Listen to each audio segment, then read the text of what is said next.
accompagne vos nuits. La libre antenne, Caroline Veil sur Europe 1.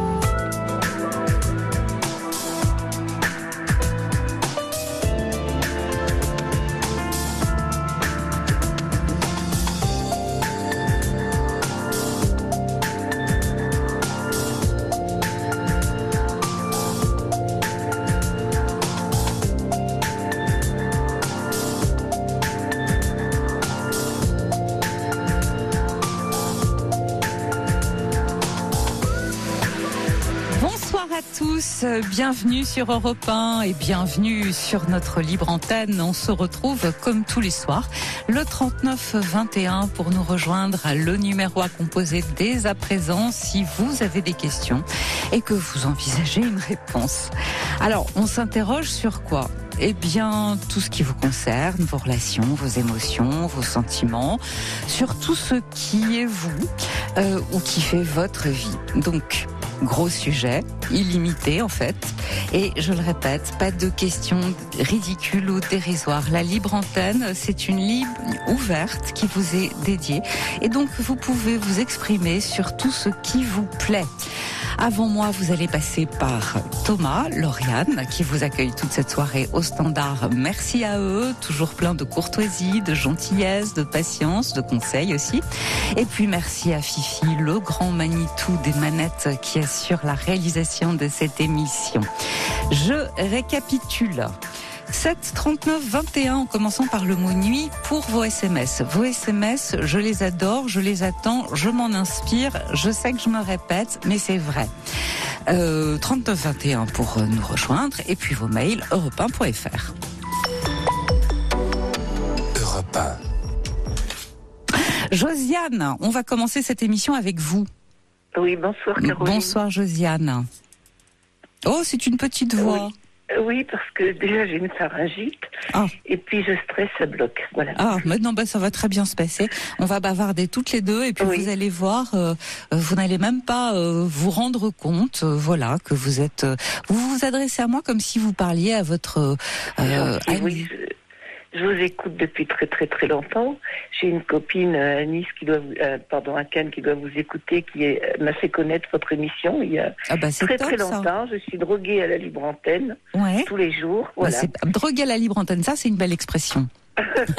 C'est vrai, je ne regarde pas la télé pour vous écouter souvent ou en post-carte parce que ça me fait trop tard. Voilà. Ouais.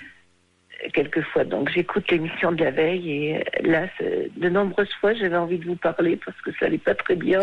Nous y sommes. Là, on est toutes les deux. Sommes. Voilà. Oui. Alors, racontez-moi, qu'est-ce qui vous arrive ?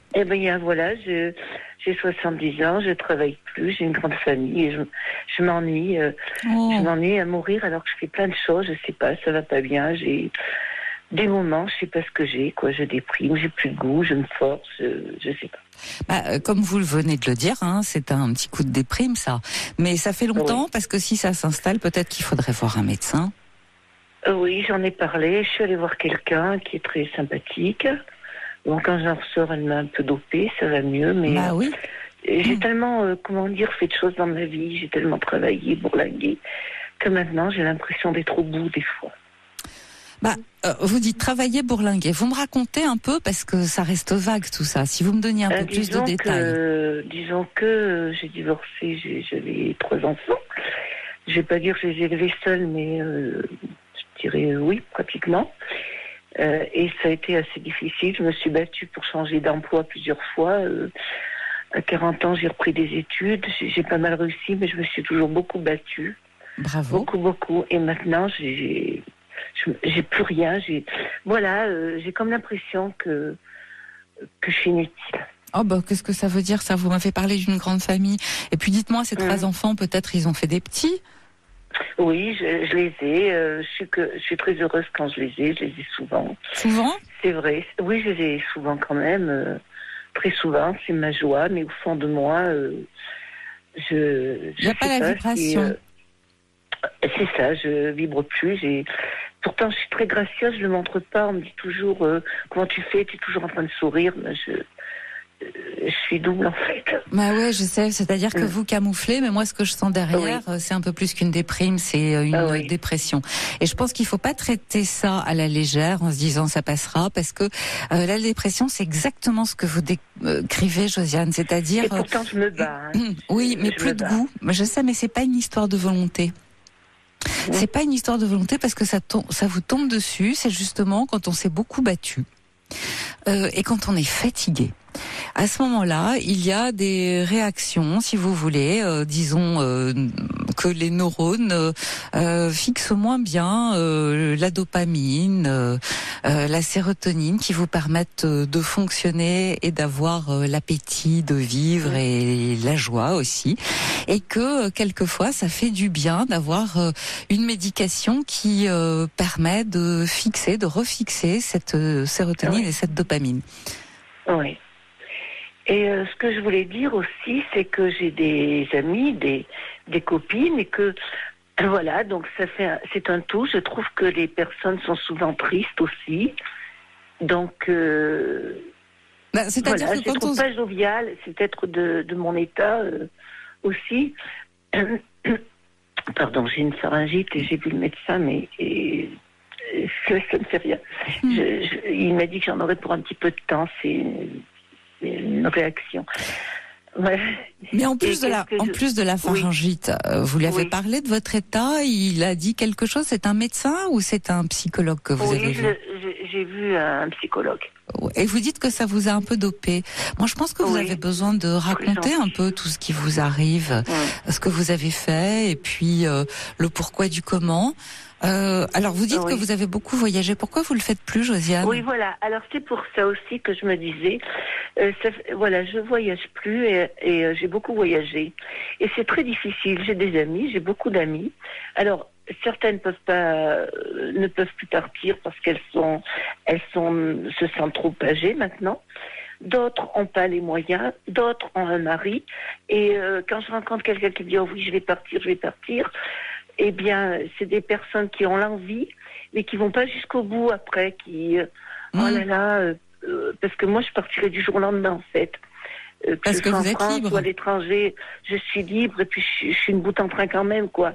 Et c'est vrai de me dire que je vais plus pouvoir partir, ça me fait déprimer, ça. Bah oui, parce que je vais vous dire, 70 ans, on peut largement voyager, hein. Vous êtes jeune, hein. Oui, je suis très curieuse, j'aime aller voir à l'étranger, voir vivre, j'ai fait l'Inde, j'ai fait beaucoup de pays.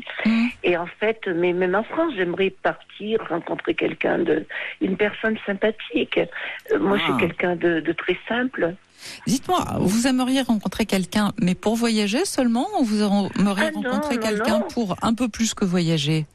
Vous voulez dire un ami? Bah oui, un ami. Non, pas spécialement, parce que ça ne se fait pas comme ça, je veux dire. Oui, un ami aussi. C'est difficile, bien sûr. Au premier abord, je pensais plutôt une personne de mon âge, personne féminine pour voyager. Mais un ami, je voudrais bien aussi. Ah bah écoutez, moi je trouve que finalement vous avez des envies et ça me fait plutôt plaisir parce que ça veut dire que la dépression, elle est pas si grave que ça. À la minute où vous appelez pour dire voilà, j'aimerais bien rencontrer.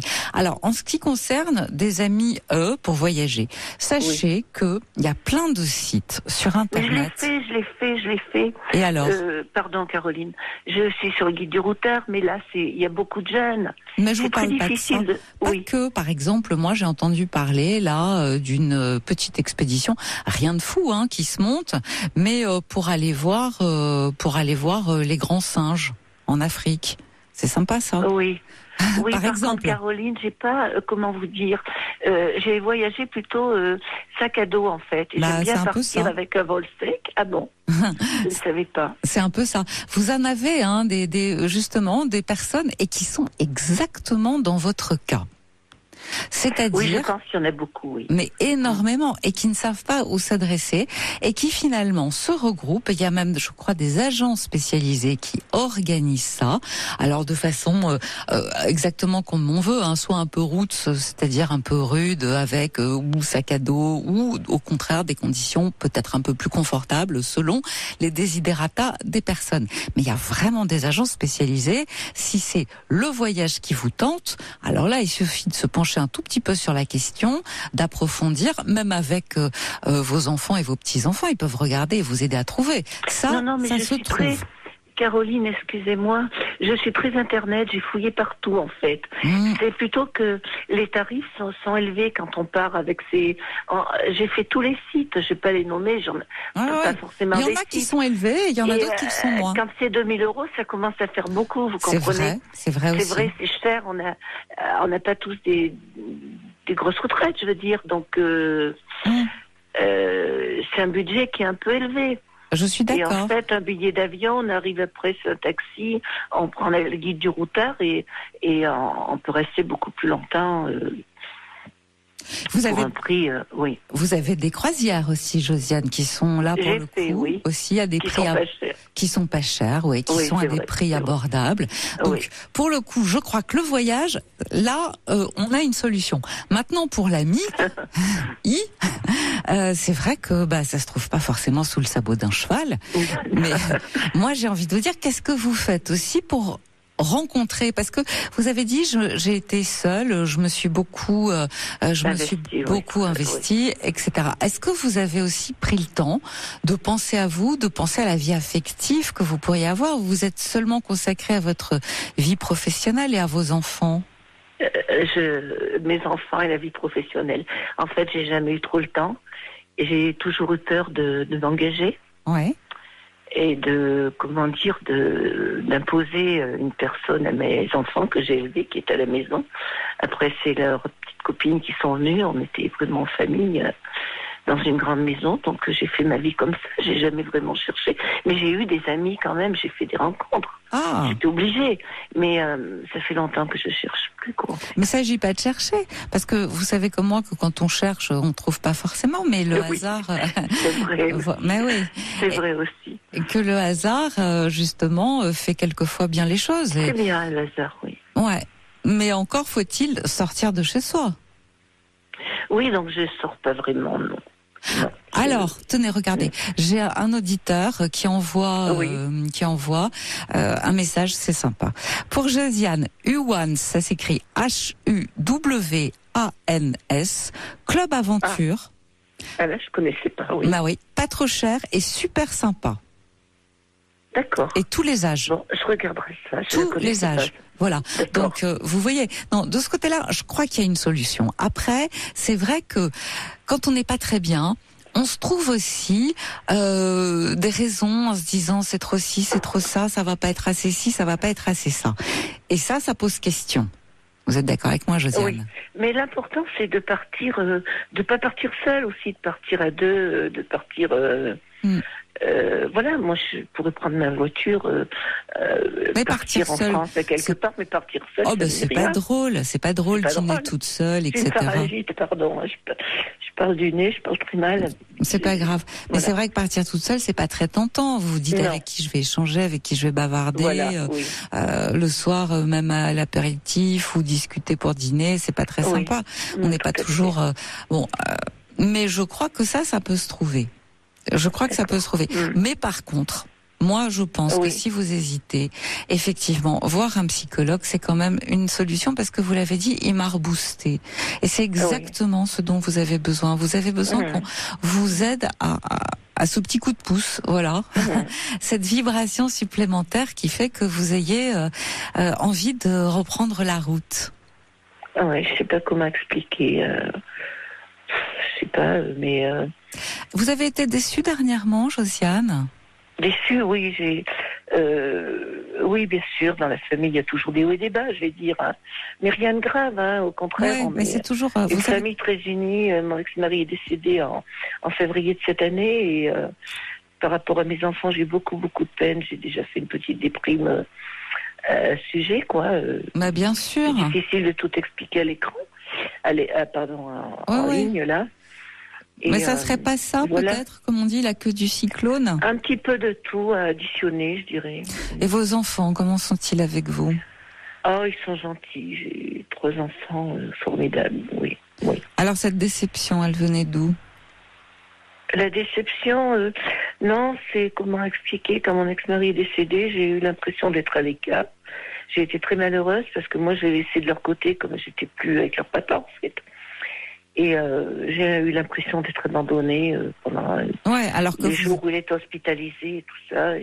Alors que ces enfants, vous les avez quand même fait avec lui. Et voilà. Donc j'ai été très touchée, ça. Et j'avais l'impression qu'il considérait pas la peine que j'avais. Ouais, c'est pas parce qu'on n'est plus avec qu'on reste pas attaché, ne serait-ce qu'aux souvenirs et à la vie qu'on a eue ensemble. Oui. Combien de temps vous êtes restés mariés, Josiane? 19 ans. Ah, c'est pas rien. Qu'est-ce qui s'est passé? Pourquoi vous vous êtes séparés? On était vraiment le jour et la nuit. C'était pas fait pour... on se mariait jeune à l'époque, pour quitter les parents. Et au début, c'était beau, c'était bien. Et puis après, on était trop différents. Ouais, le mariage de la carpe et du lapin.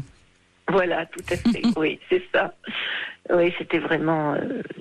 non, on s'entendait pas, tout simplement. Ça arrive. En tout cas, vous avez eu, j'ai envie de dire, l'intelligence d'y mettre un terme, parce que quelquefois, on reste comme ça, coincé toute une vie, dans un schéma qui ne nous convient pas. Est-ce que vous avez été plus heureuse après? Après le divorce? Oui. Oh, j'ai tellement travaillé, si vous savez. Je me levais à 6h30, je rentrais très tard, je m'occupais de ma famille, tout. Je prenais pas le temps de vivre, en fait, c'était ma vie, le boulot. Bah oui. Petit message. Donc plus heureuse, oui, j'ai des beaux souvenirs quand même j'ai fait des métiers qui m'ont beaucoup plu, donc oui. Vous pensez à quoi? On peut savoir un petit peu? Oh, c'est compliqué. Moi, j'ai une voix, tout le monde me reconnaît déjà. Alors, bon. Ça va être gagné, là. Comme vous voulez. Oui, non, mais j'ai eu des bons métiers, oui, très durs, mais qui me plaisaient en fait, de métiers différents. Bon, alors, petit message de la part de Brigitte à votre attention. Adhésion gratuite à OVS. Autrement dit... J'en fais partie d'OVS. Bah voilà. Mais bien sûr, mais c'est tous des jeunes maintenant. Oh bah non. Oui, non, mais j'y vais aussi, mais oui, ce que je vous ai pas dit aussi. Parce qu'il y a qu'un catholique aussi. Donc, oui, mais il n'y a pas de personnes dans notre région, là. Ah. Oui, qu'est-ce que vous ne m'avez pas dit? Oui, je fais un peu de fibromyalgie. Alors, OVS, quand je m'inscris, me désinscrire, ça me plaît pas. Donc, j'évite de m'inscrire souvent à cause de ça. Ah, d'accord. Oui, comme j'ai pas la pêche, des fois, je me dis, oh là là, je me suis inscrite, j'ai pas envie d'y aller. Alors, voilà, c'est ça un petit peu de déprime aussi. Je crois qu'il y a beaucoup de déprime. Il y a beaucoup de jeunes aussi. Je crois qu'il y a de la déprime dessous, mais que la déprime, c'est une bonne nouvelle parce que ça se traite. Et que si vous sortez de cette déprime, vous allez retrouver une pêche d'enfer. Et ça se traite comment? Ça se traite avec les médicaments, mais ça c'est le médecin qui apprécie la pertinence de ces médicaments. Et avec oui, tout à fait. Et il va vous le dire. Et honnêtement, maintenant, il y a des médicaments formidables qui peuvent vous aider à relever la tête très très vite, vraiment. Et puis un psychologue. Le psychologue, ça aussi, ça vous permet de sortir d'avoir ce que vous avez sur le cœur, les chagrins. Imaginez que vous enfermiez un gaz toxique à l'intérieur de vous-même et que voilà, tout soit bien bouché. Qu'est-ce qu'il irait faire? Vicier toutes les cellules. Je vais reprendre un rendez-vous. Ouais, s'il vous plaît. Et par contre, Caroline, je me disais aussi s'il y a des personnes qui sont dans mon cas, et je pense qu'il peut y en avoir beaucoup de personnes qui cherchent une personne pour voyager aussi. Eh ben exactement. Vous pouvez transmettre mon numéro de téléphone. On va transmettre votre téléphone. Je suis pas pénible, je suis plutôt sympathique et bonne vivante. Mais ça s'entend. Voilà. Ça s'entend, Josiane. En tout cas, merci de votre appel. Et c'est moi qui vous remercie, Caroline. Au revoir. Je vous souhaite une bonne soirée. Merci, au revoir. Au revoir, merci beaucoup. Toutes vos confidences à Caroline Veil au 3921. 50 centimes la minute, plus coût de l'appel. Prendre ta douleur. Elle accompagne vos nuits. La libre antenne. Caroline Veil sur Europe 1.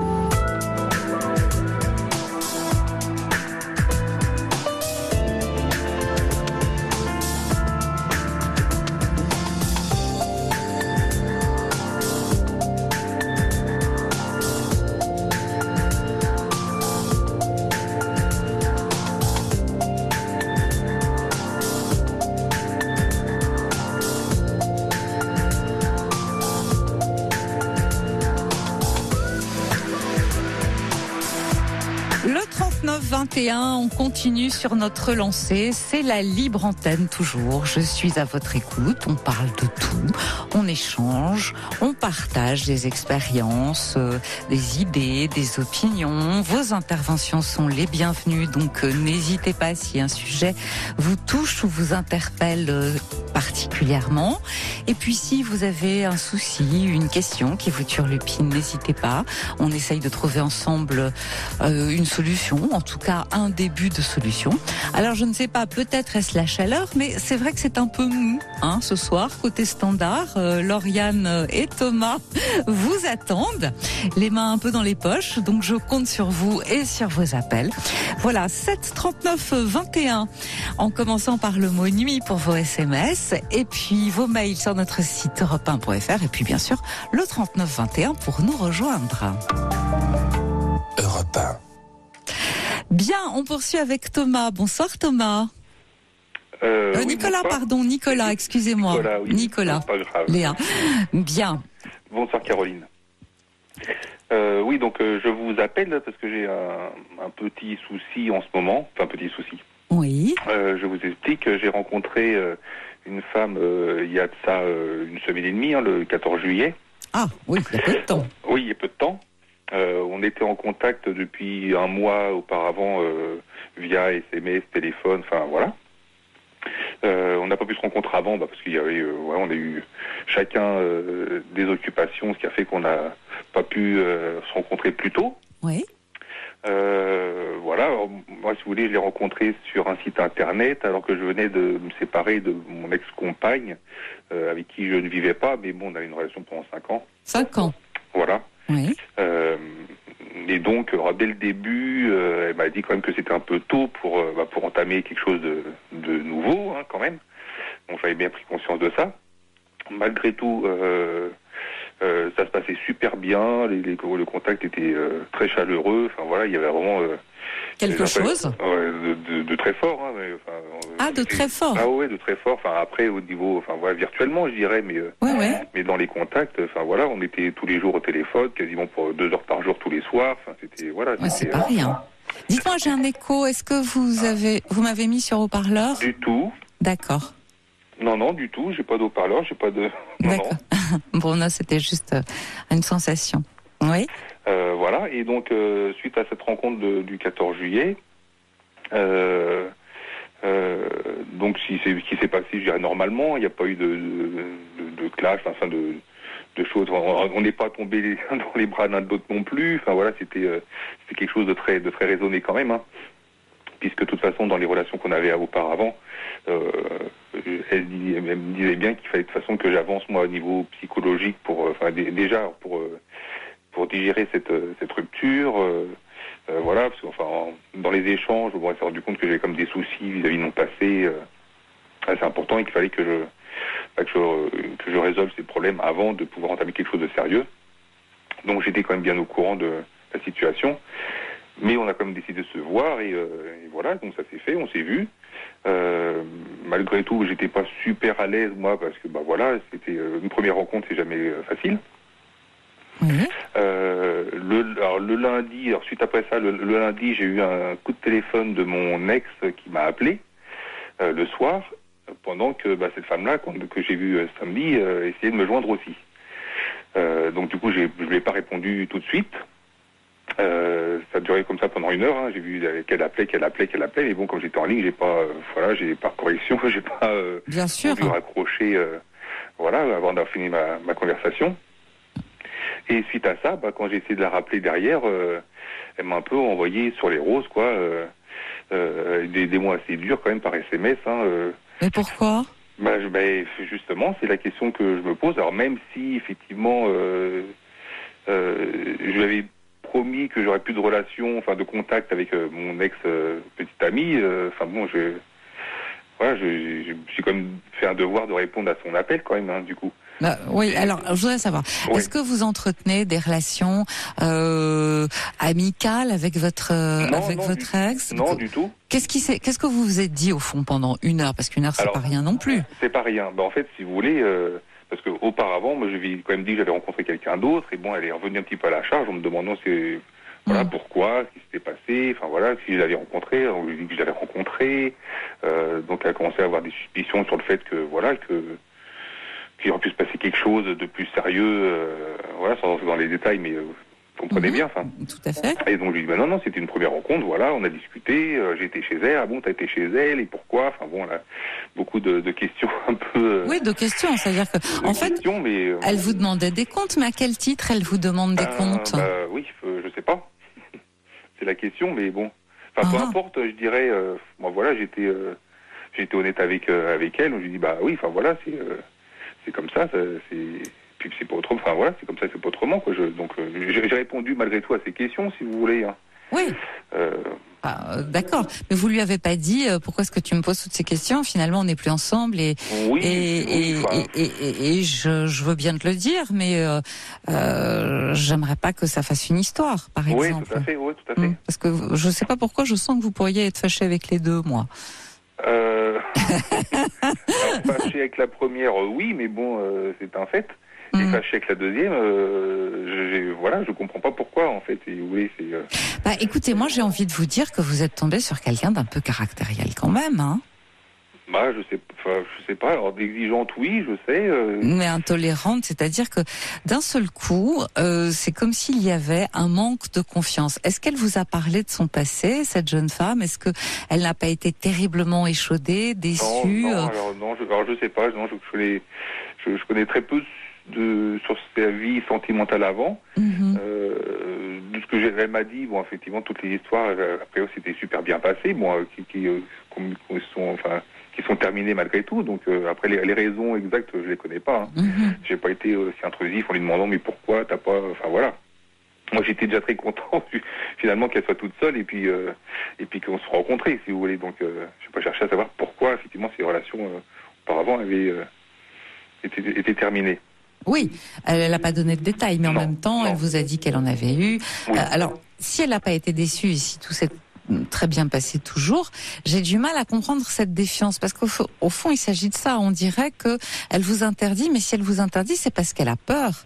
Et si elle a peur, c'est bien parce qu'elle sent un danger. Mais oui, oui, alors, tout à fait. Non, parce que on a beaucoup échangé. Et bon, je lui ai dit, moi, effectivement.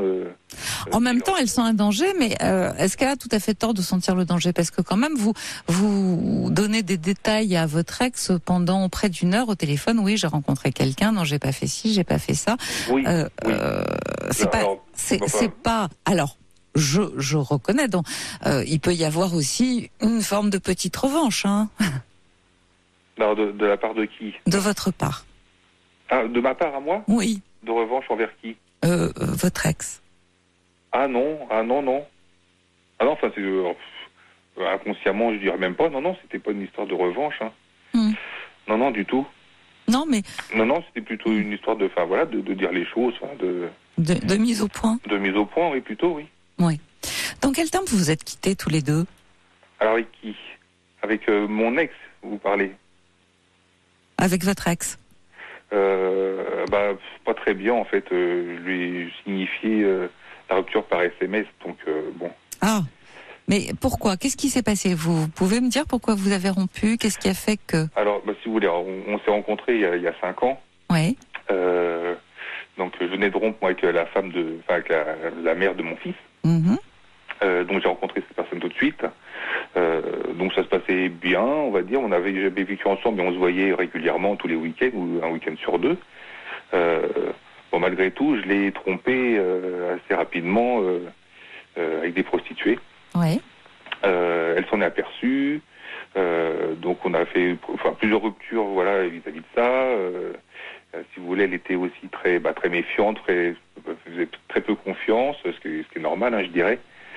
Et elle me posait tout un tas de questions dès qu'elle n'était pas avec moi, et qu'est-ce que je faisais, avec qui j'étais, est-ce qu'il y a des femmes, et ceci et cela. Enfin, c'était assez lourd à porter pour moi. Oui. Et à un moment donné, j'ai un peu craqué, quoi. J'ai dit si c'est comme ça, on va pas pouvoir continuer à vivre ensemble, ou même commencer une vie commune si c'est tout le temps le même refrain, quoi, si vous voulez. Bien sûr. Et à côté de ça, de toute façon, je dirais qu'il y avait peu de points communs ou d'activités communes. C'était, on se voyait surtout pour Oui. Voilà, Pour être ensemble. Pour être ensemble, voilà. Donc l'histoire elle est complètement terminée. Je dois dire que la rupture par SMS, c'est sûr que ça laisse un goût. Un goût amer, oui, Un goût amer. Oui. Mais néanmoins, elle vous appelle et ça fait un mois à peine que vous êtes séparés. Et donc, malgré tout, vous lui dites, voilà, j'ai rencontré quelqu'un d'autre, il se passe quelque chose de fort entre nous. Oui. Ça n'a pas dû lui faire plaisir. Pour en revenir à l'objet de votre appel. Oui.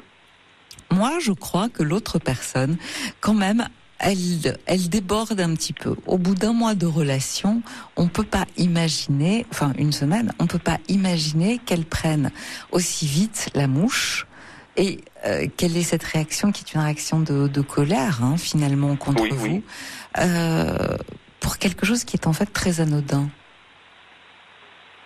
Vous avez le droit de téléphoner à qui vous voulez. Je crois que vous auriez peut-être tendance à choisir des femmes qui cherchent à vous enfermer dans leur format. Je fais pas exprès. Non.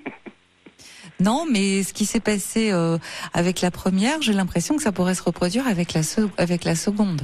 Parce que c'est un peu tôt, vous voyez, c'est comme si vous aviez une relation de 6 mois où vous voyez tous les week-ends, vous lui parlez, vous lui dites que oui, effectivement, vous n'avez plus de rapport avec votre ex, et puis d'un seul coup, elle se rend compte qu'elle est au téléphone, et là, elle vous en veut. Bon, ça peut s'expliquer. Mais là, au bout d'une semaine, vous êtes au téléphone et elle ne vous répond plus parce que vous étiez avec une femme avec laquelle vous avez quand même passé 5 ans. Je trouve que c'est très disproportionné. Est-ce que vous vous en rendez compte? Est-ce que vous en avez conscience ou pas du tout? Alors, j'en ai conscience, mais en fait, j'arrive pas à comprendre la raison, si vous voulez. Que ça soit aussi disproportionné. Alors, elle n'a pas voulu entendre mes explications. Alors, la raison, il peut y en avoir de 2 ordres. La première, elle a été elle-même trahie précédemment par des hommes qui lui ont dit qu'ils étaient tout à fait libres et qui en fait ne l'étaient pas. Et donc, elle ne fait pas confiance et elle se dit, voilà, je suis retombée sur quelqu'un qui lui aussi me dit qu'il est totalement terminé, mais ça fait 1 mois, mais en réalité, il est toujours en relation avec elle et moi, je ne suis que un passe-temps, voilà, quelqu'un pour s'amuser. Ça, c'est la première option. La deuxième, vous êtes tombé sur quelqu'un avec un caractère extrêmement, voire pathologiquement jaloux. Et jaloux, c'est aussi très insécure. Et là, écoutez, c'est quand même passeport pour les ennuis. C'est passeport pour les ennuis. Oui. Parce que de ce que je crois comprendre, vous n'êtes pas forcément très très fidèle tout le temps. Alors je n'ai pas été très fidèle tout le temps, oui. Voilà. Donc je ne sais pas ce qui se passerait cette fois-ci. Mais effectivement, mais j'ai aussi décidé de changer. Enfin voilà, et mon infidélité est due certainement à des troubles psychologiques. Alors, c'est pour ça que je vois une psychologue maintenant. Non, faut pas parler de troubles. En tout cas, c'est pas forcément un trouble, mais c'est en tout cas quelque chose à explorer. On n'est pas tout de suite dans le trouble. C'est pas une maladie. Oui.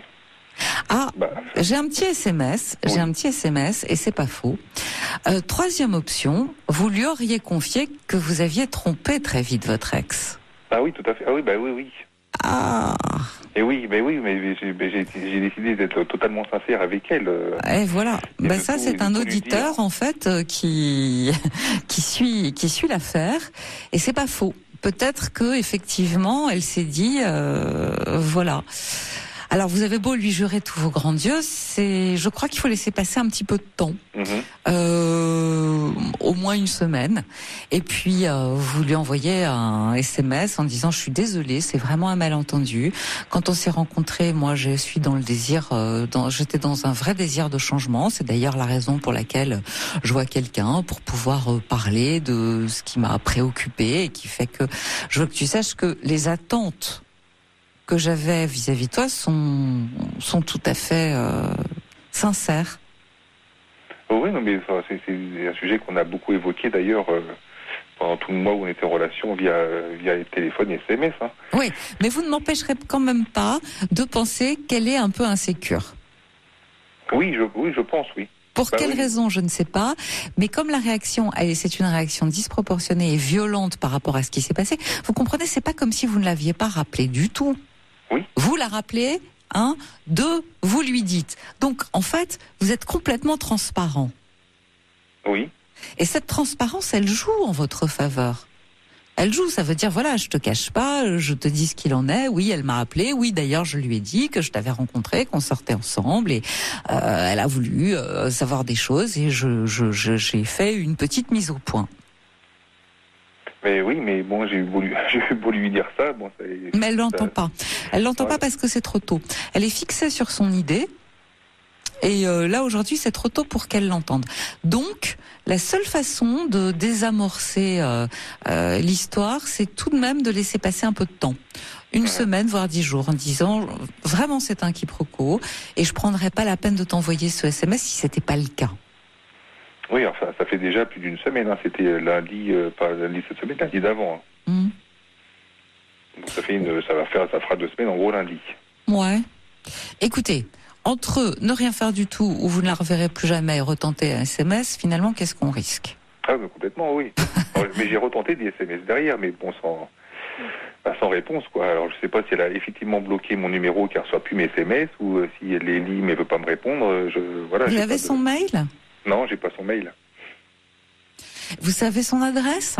Oui, je sais son adresse. Alors une lettre. Alors, effectivement, c'est ce que j'ai fait. J'ai écrit une lettre que j'ai pas encore envoyée parce que une lettre, si vous voulez, ça a plus de poids qu'un SMS parce que ça veut dire que vous avez fait l'effort de l'écrire. Oui, ça veut dire que voilà, moi j'aime bien les lettres parce que d'abord ça reste, les gens ils sont vraiment sensibles et ça laisse une trace. On sait que l'autre personne a fait l'effort de prendre la peine et le temps de chercher à vous convaincre et mis, si vous voulez, des moyens qui sont pas désuets, mais en tout cas un peu en ce moment, on va dire, un peu hors du temps. Oui. Non, c'est effectivement la solution que j'ai trouvée pour l'instant. Mais alors, j'ai écrit la lettre, je l'ai pas mal pensé, repensé, et enfin voilà, pour pas écrire de bêtises non plus. Donc elle est toujours pas partie. Ce serait bien de mettre un timbre. Oui.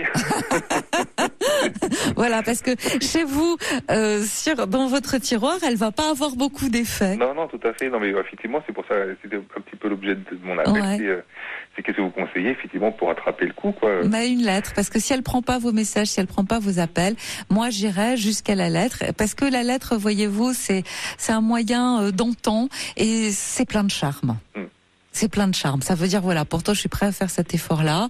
Et c'est ce que vous pouvez lui dire d'ailleurs, en disant, j'ai pas écrit depuis longtemps, mais là je considère que ça en vaut la peine. Non, c'est sûr. Enfin, je vous fais confiance. Oui, je me suis rarement battu, mais là j'ai vraiment envie de me battre. Et autant ces SMS m'ont mis vraiment plus bactère. Hein. J'étais vraiment désemparé. J'ai jamais été dans un état aussi...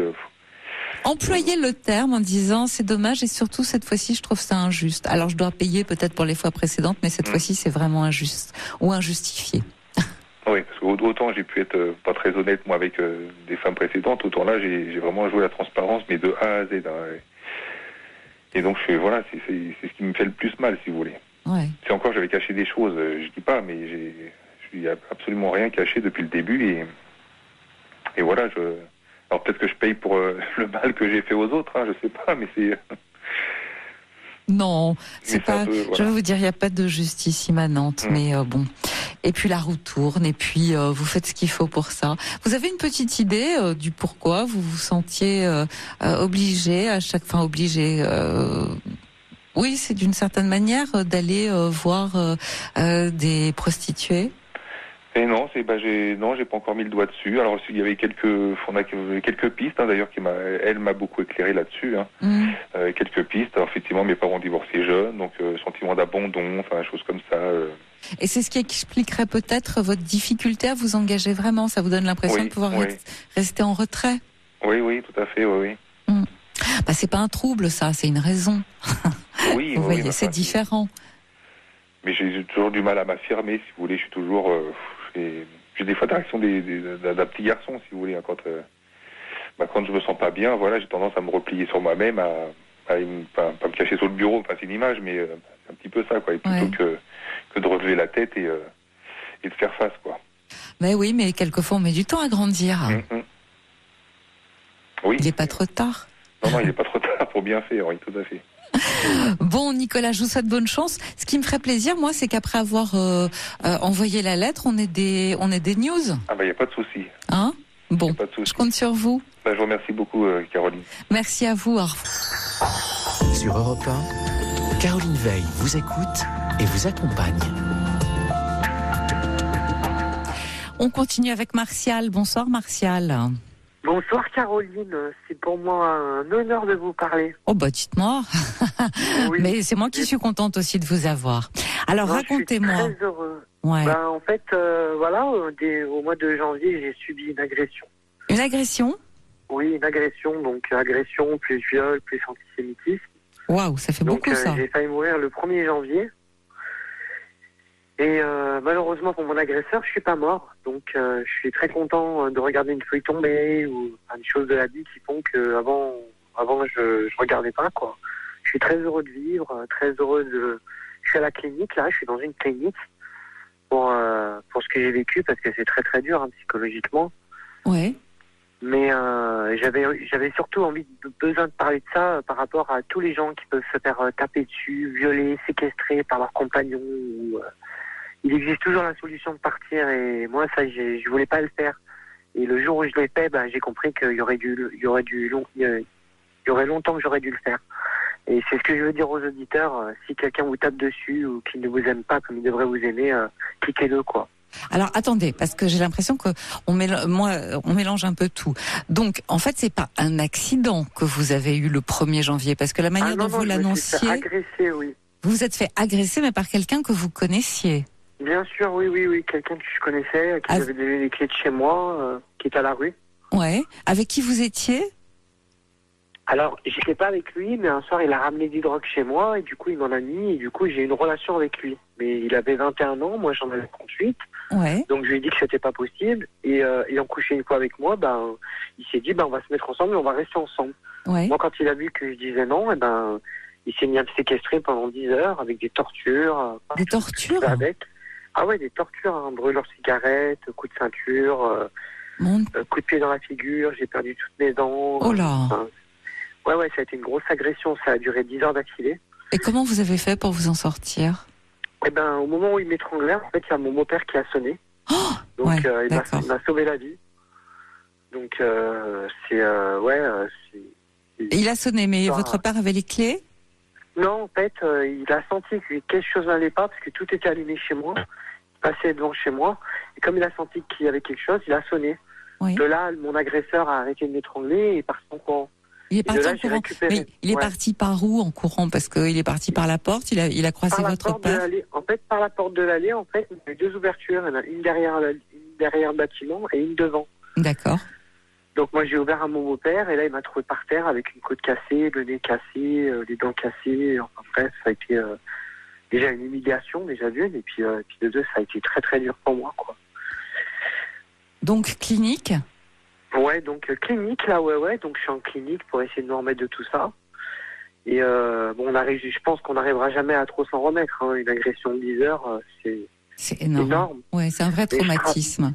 Ouais, mais je travaille beaucoup dessus. J'ai des bons psychologues, des bons psychothérapeutes. J'ai une psychiatre. Ouais. Donc je travaille beaucoup dessus. Je vis avec la peur. Je vous mens pas. C'est la peur constante, quoi. Bah ouais, parce que vous avez dû avoir peur pour votre vie. Ah, j'ai eu la trouille de ma vie. Je pensais vraiment que j'allais mourir. Ouais, c'est ça surtout qui fait qu'on est traumatisé. Voilà. C'est pas tant les blessures, c'est la peur de perdre la vie. Voilà, la peur que ça recommence, c'est ça. Et aujourd'hui, si vous savez comment je suis content d'être en vie, je profite de chaque minute. Et c'est pour ça que je me suis permis de vous appeler déjà hier.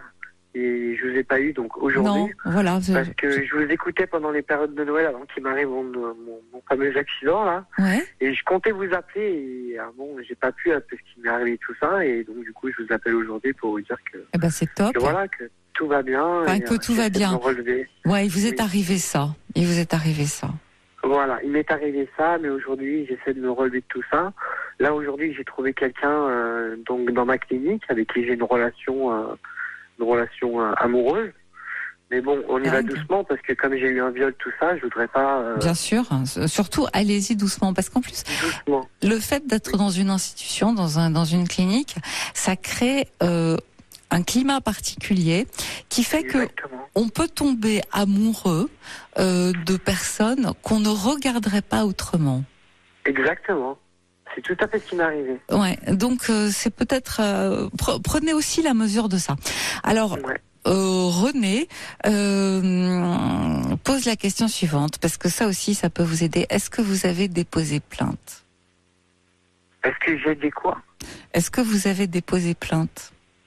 Alors, j'ai pas déposé plainte. Je suis en train de... En fait, je vois avec ma psychologue, on essaie de travailler sur ce point-là. Parce qu'apparemment, en étant tapé, violé, tout ça, j'ai eu un syndrome de Stockholm. Oui, tout à fait. Ça veut dire que vous trouvez des bonnes raisons de le faire à votre agresseur? Je me dis, il a 21 ans, le pauvre, je vais l'envoyer en prison toute sa vie pour un truc que si ça se trouve, il aurait pas fait plus vieux. Enfin, je sais pas, je trouve des raisons, mais... Et si jamais il recommence?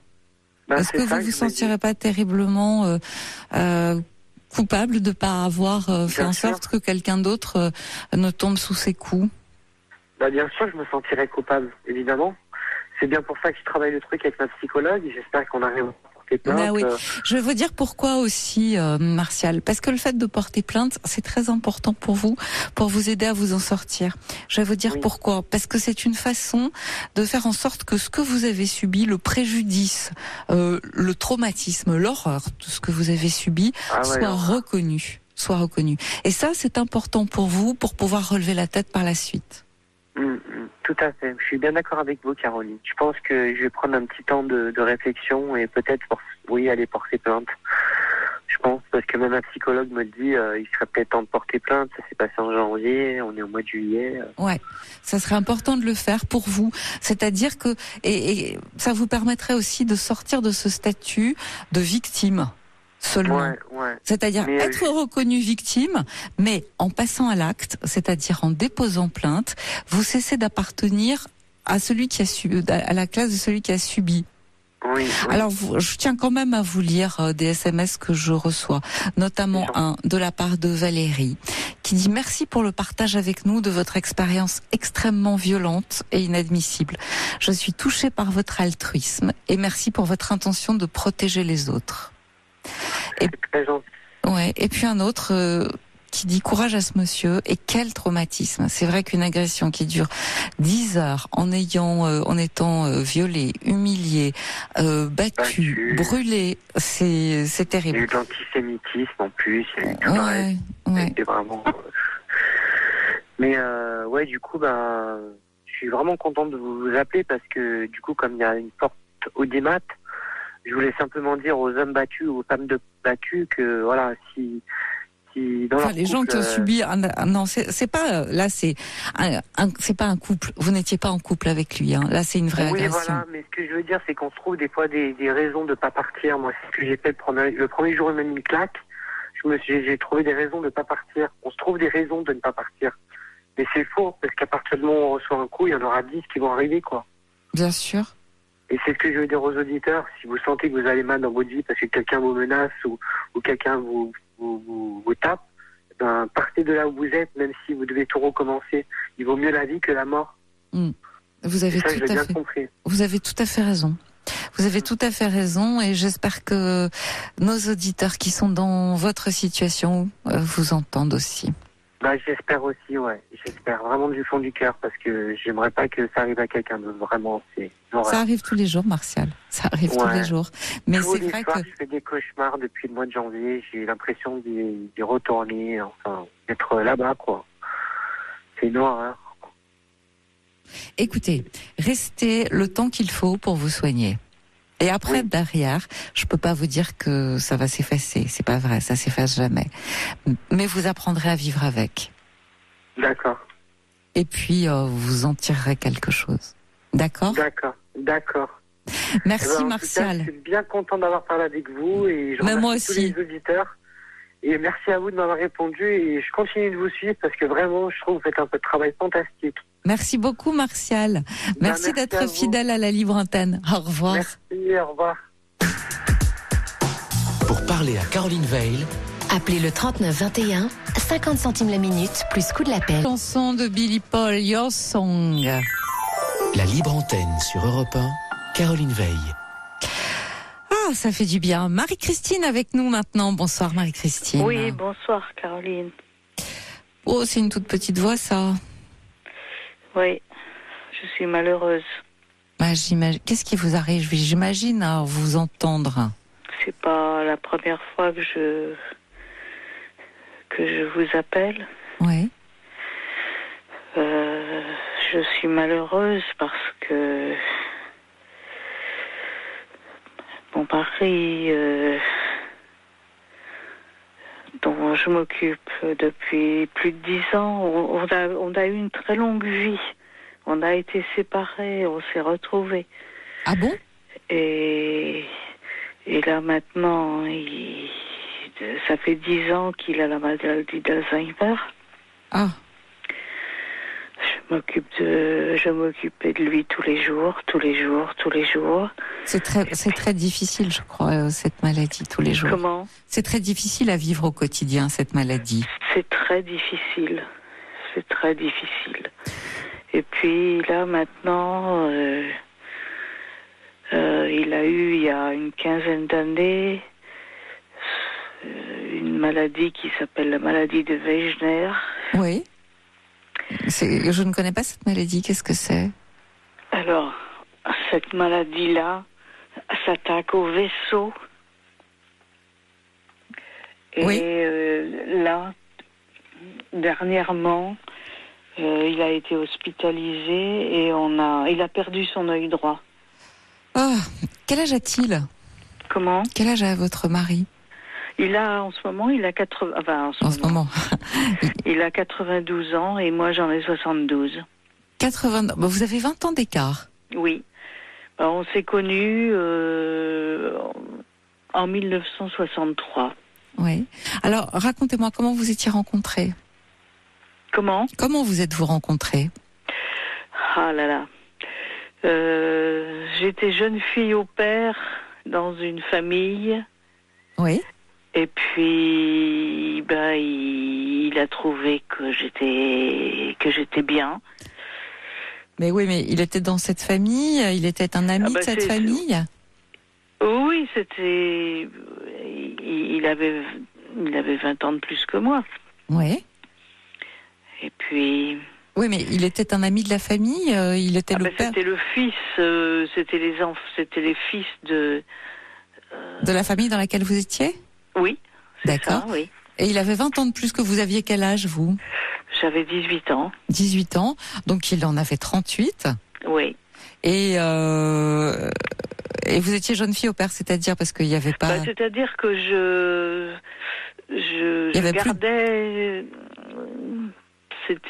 Je gardais les enfants, je m'occupais des enfants qui étaient dans la maison de Carnac pour les vacances. Ouais. Donc toute la famille était là. Et puis voilà, je vais pas dire qu'il a succombé à mes charmes, parce que je n'ai rien fait pour ça, mais c'est comme ça qu'on s'est rencontrés. D'accord. Et c'est une histoire qui a duré... c'est une histoire qui a duré longtemps, puisque on a eu 3 enfants. Ah oui, tout à fait, oui. Mais vous avez dit que vous avez été séparés. Oui, parce que, qu'est-ce que vous voulez? Mon mari a trouvé une autre femme. Oui. A trouvé une autre femme, donc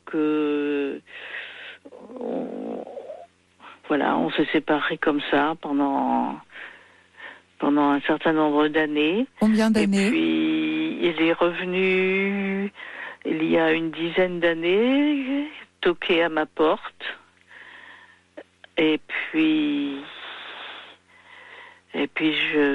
en l'écoutant, je me suis rendu compte qu'il y avait un problème. De problèmes de mémoire, de redites, de choses qu'il redisait et dont il ne se souvenait plus. Et c'est moi qui l'ai emmené dans un hôpital gériatrique. Et c'est là qu'on a vu qu'il était atteint d'Alzheimer. D'accord. Et ça faisait 10 ans que je m'occupais de lui, quoi. Et puis maintenant, c'est encore plus grave. Bien sûr, ça ne peut pas aller en s'améliorant.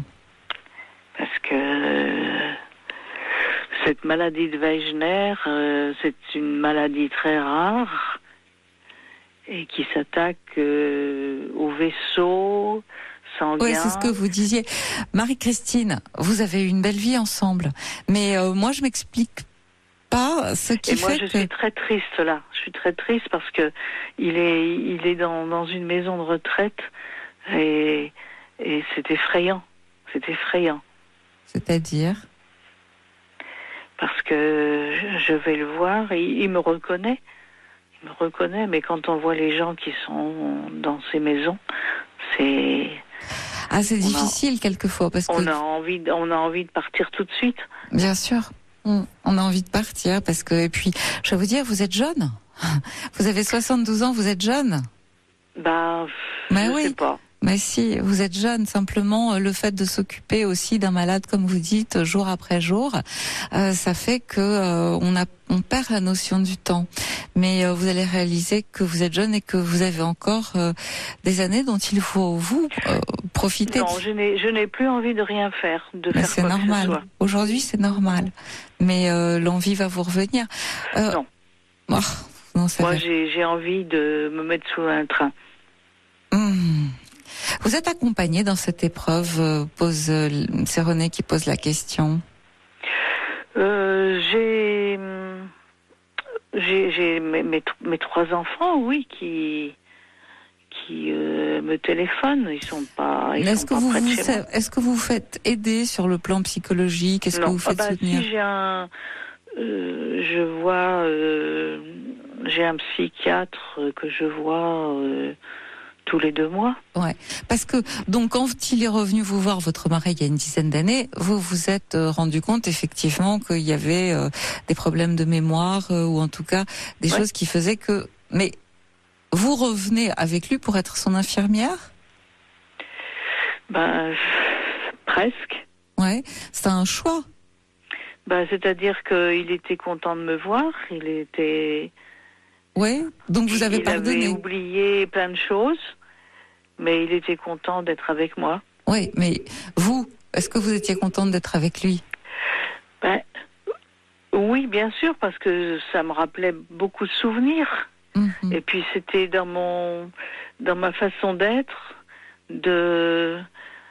si vous voulez, d'être gentil avec lui, de lui faire des repas le midi, j'étais tout le temps avec lui. Mais disons que vous avez quand même pardonné une absence de plusieurs années. Il s'en souvenait plus. Oui, mais vous? Moi, je m'en souvenais, bien sûr, mais j'ai été, comment vous dire, j'étais contente de le retrouver, et puis j'étais contente de l'aider. Et puis, il me répétait sans arrêt que j'étais sa petite minette. Oui, mais vous êtes généreuse. Je pense, oui. Vous êtes généreuse, Marie-Christine. Et il a eu de la chance dans sa maladie dans sa vie d'abord, de vous rencontrer, que vous acceptiez de le voir partir comme ça, parce que j'imagine que ça a dû... ça a été très difficile. Ça a dû être très difficile. Et que plusieurs années après, il sonne à votre porte, vous vous rendez compte qu'il est malade et vous le retrouvez pour le soigner. Chapeau, tout le monde n'a pas la même générosité. Bravo à vous. Il va mourir. Ouais, peut-être pas tout de suite, vous savez. Personne. 92 ans. Oui, mais personne ne sait. Personne ne sait. Il a été hospitalisé pendant 2 semaines à l'hôpital. Et puis Puis en plus, dans cette maison de retraite qui est pourtant très luxueuse, 8 500 € le mois. Ah oui, c'est très luxueux, oui. C'est quand même pas donné. Mais comme il fait très chaud, on le laisse sur une chaise longue. Et puis j'ai pourtant protesté pour qu'il y ait des aides-soignantes qui passent, qui lui donnent à boire de l'eau gélifiée, puisque en général on lui donne ça. Et puis c'est ça qui me rend très malheureuse. Écoutez, parce que je me rends compte que il est isolé.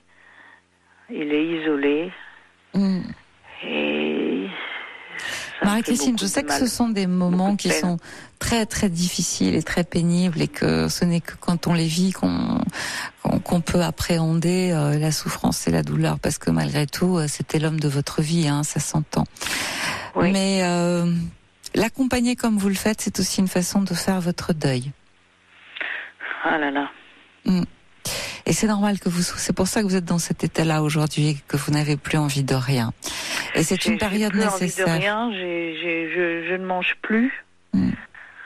Je fais rien. Ouais. Et en même temps, c'est une période nécessaire. C'est une période nécessaire, et c'est une période dont on peut pas faire l'économie. Parce que c'est la période de deuil. C'est effrayant. Mais il est toujours là. Il est toujours là. Et oui. Malgré tout, le temps que ça dure, vous pouvez le voir tous les jours. Oui. Et il me reconnaît quand je lui dis c'est Marie-Christine. Il devient de plus en plus sourd. Mais je lui dis c'est Marie-Christine. Il dit oui, t'es ma petite Minette. Bon, vous voyez qui c'est à qui il a affaire. Il sait très bien à qui il a affaire. J'ai envie je pleure. Mais j'imagine. Je sais que toutes les personnes qui traversent la même épreuve que vous, elles sont dans le même état, parce qu'on a du mal à reconnaître les siens, on a du mal à les voir vieillir, partir. Ouais, moi, j'ai presque plus envie d'aller le voir. Parce que c'est dur. C'est dur de le voir dans cet état-là. Et puis, il y a tellement de gens dans des fauteuils roulants qui sont complètement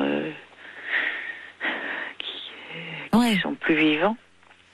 Mais qui le sont encore. Marie-Christine, oui. Je vous souhaite beaucoup de courage dans cette épreuve. Oui. Je vous souhaite vraiment beaucoup de courage, parce qu'il en faut. Et puis... Je vous remercie beaucoup. Et puis, je pense à vous. Je vous remercie. Je vais essayer. Je pense à vous. Au revoir. Je vais essayer de vivre un peu. Ouais. Au revoir. Mais c'est pas sûr.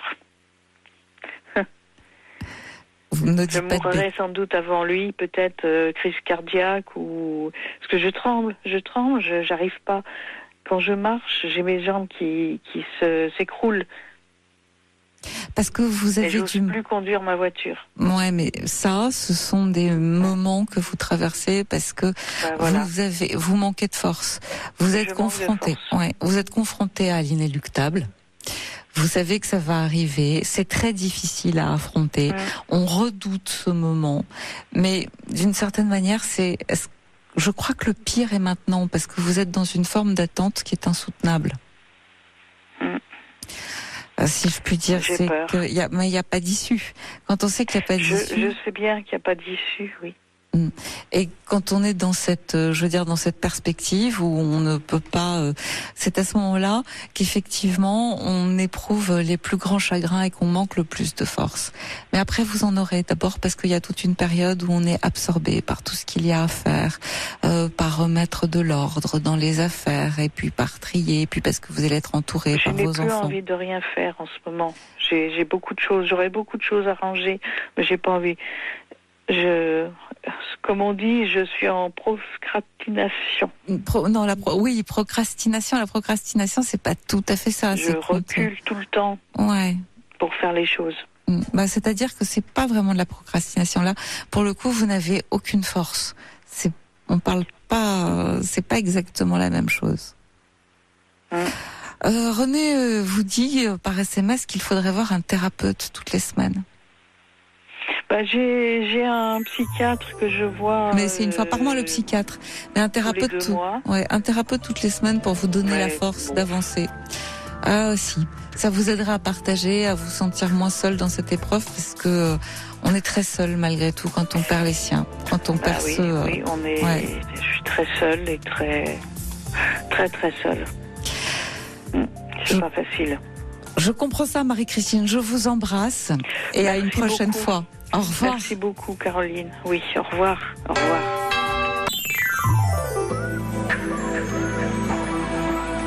Elle accompagne vos nuits. La libre antenne, Caroline Veil sur Europe 1.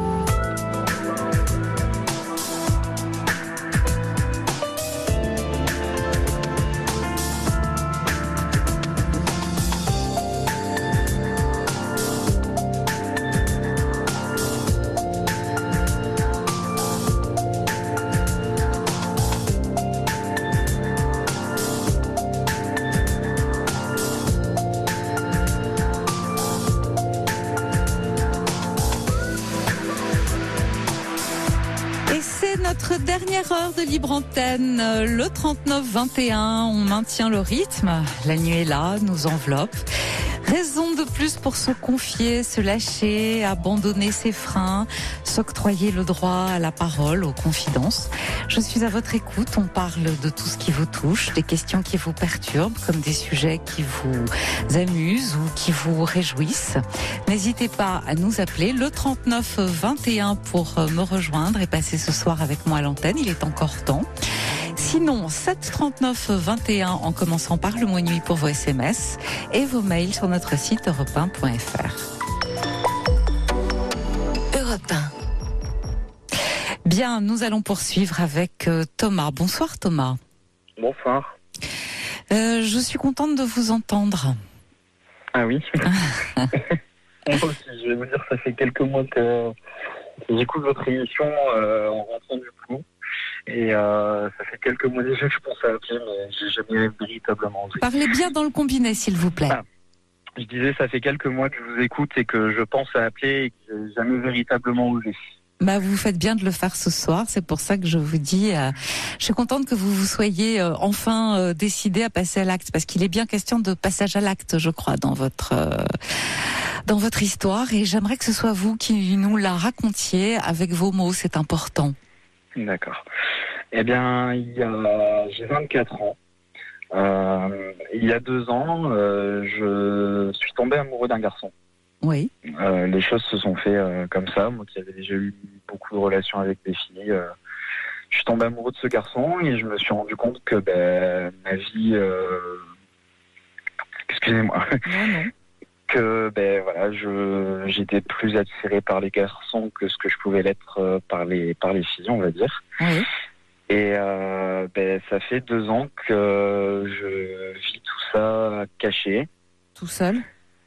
Pas totalement tout seul, parce qu'heureusement j'ai une meilleure amie vraiment très proche, elle est comme ma sœur et elle m'aide beaucoup. Mais il y a au mois de décembre, après cette première relation, et puis le fait qu'on se soit quitté parce que nos vies ont divergé et que c'était plus possible, je l'ai assez mal vécu. Au mois de décembre, j'ai bien entendu. Oui, c'est une relation qui s'est terminée il y a 1 an, mais j'ai eu vraiment un gros contre-coup au mois de décembre. Oui. Ça a été un peu loin et je suis allé chez le médecin pour lui dire que ça n'allait pas. Donc depuis, je suis sous antidépresseurs et somnifères. Parce que c'était des pleurs tous les jours et des envies suicidaires assez poussées. Oui. Donc aujourd'hui, ça va mieux. Ça va même beaucoup mieux, parce que j'ai aussi accepté certaines choses que je n'acceptais pas envers moi-même. Comme mon homosexualité, j'ai eu beaucoup de mal à l'accepter, mais pas vis-à-vis des autres, vis-à-vis de moi. À accepter ce que j'étais, accepter l'évidence, on va dire. Ouais. Et j'ai une famille où mes parents sont assez âgés. Ils ont tous les deux passé les 65 ans. Ils sont d'une époque où l'homosexualité n'est pas forcément quelque chose de classique, on va dire. Pas forcément quelque chose qu'ils sont prêts à accepter. Oui. Mais moi, il arrive un temps où en vivant encore chez eux pour faire mes études, je n'arrive plus à me cacher, je n'arrive plus à mentir et ça devient de plus en plus lourd et de plus en plus difficile à porter. J'imagine bien. Donc j'ai pris la décision parce que j'ai un grand frère qui a 18 ans de plus que moi, qui habite à 1000 km de mes parents et de moi. J'ai pris la décision parce qu'il va venir et parce qu'on a toujours été très très proches. Et parce ma belle-sœur et moi avons déjà eu des discussions sur le sujet qui m'ont un petit peu rassuré sans mettre véritablement les choses au clair. Je pense qu'elle se doute de quelque chose. Et donc j'ai décidé de faire mon coming out auprès de toute ma famille, du coup. Ouais. Mais justement avec l'appui de ce frère et de cette belle-sœur qui pourront peut-être faire tampon auprès de ma famille. Mmh. Sur les conseils de ma meilleure amie, parce que je ne savais pas comment appréhender les choses, je ne savais pas trop comment le faire. Elle m'a dit que peut-être écrire une lettre, ce serait plus simple que de verbaliser les choses. Donc j'ai écrit cette lettre pour mon frère. Il doit venir dans 15 jours et c'est une lettre où, sans être larmoyant, parce que c'est pas du tout mon style, je lui explique juste simplement les choses et que j'ai besoin de son aide. Mais cette lettre écrite, je n'arrive pas à l'envoyer. J'ai l'impression que c'est une erreur, que je fais une connerie et que ça va se retourner contre moi. Et en fait, je ne sais plus vraiment si je dois l'envoyer, si je dois faire ce pas vers mes parents, si je dois faire tout ça. Et c'est pour ça que j'ai besoin de votre aide, de savoir ce que vous en pensez, de ce qui serait le mieux en fait.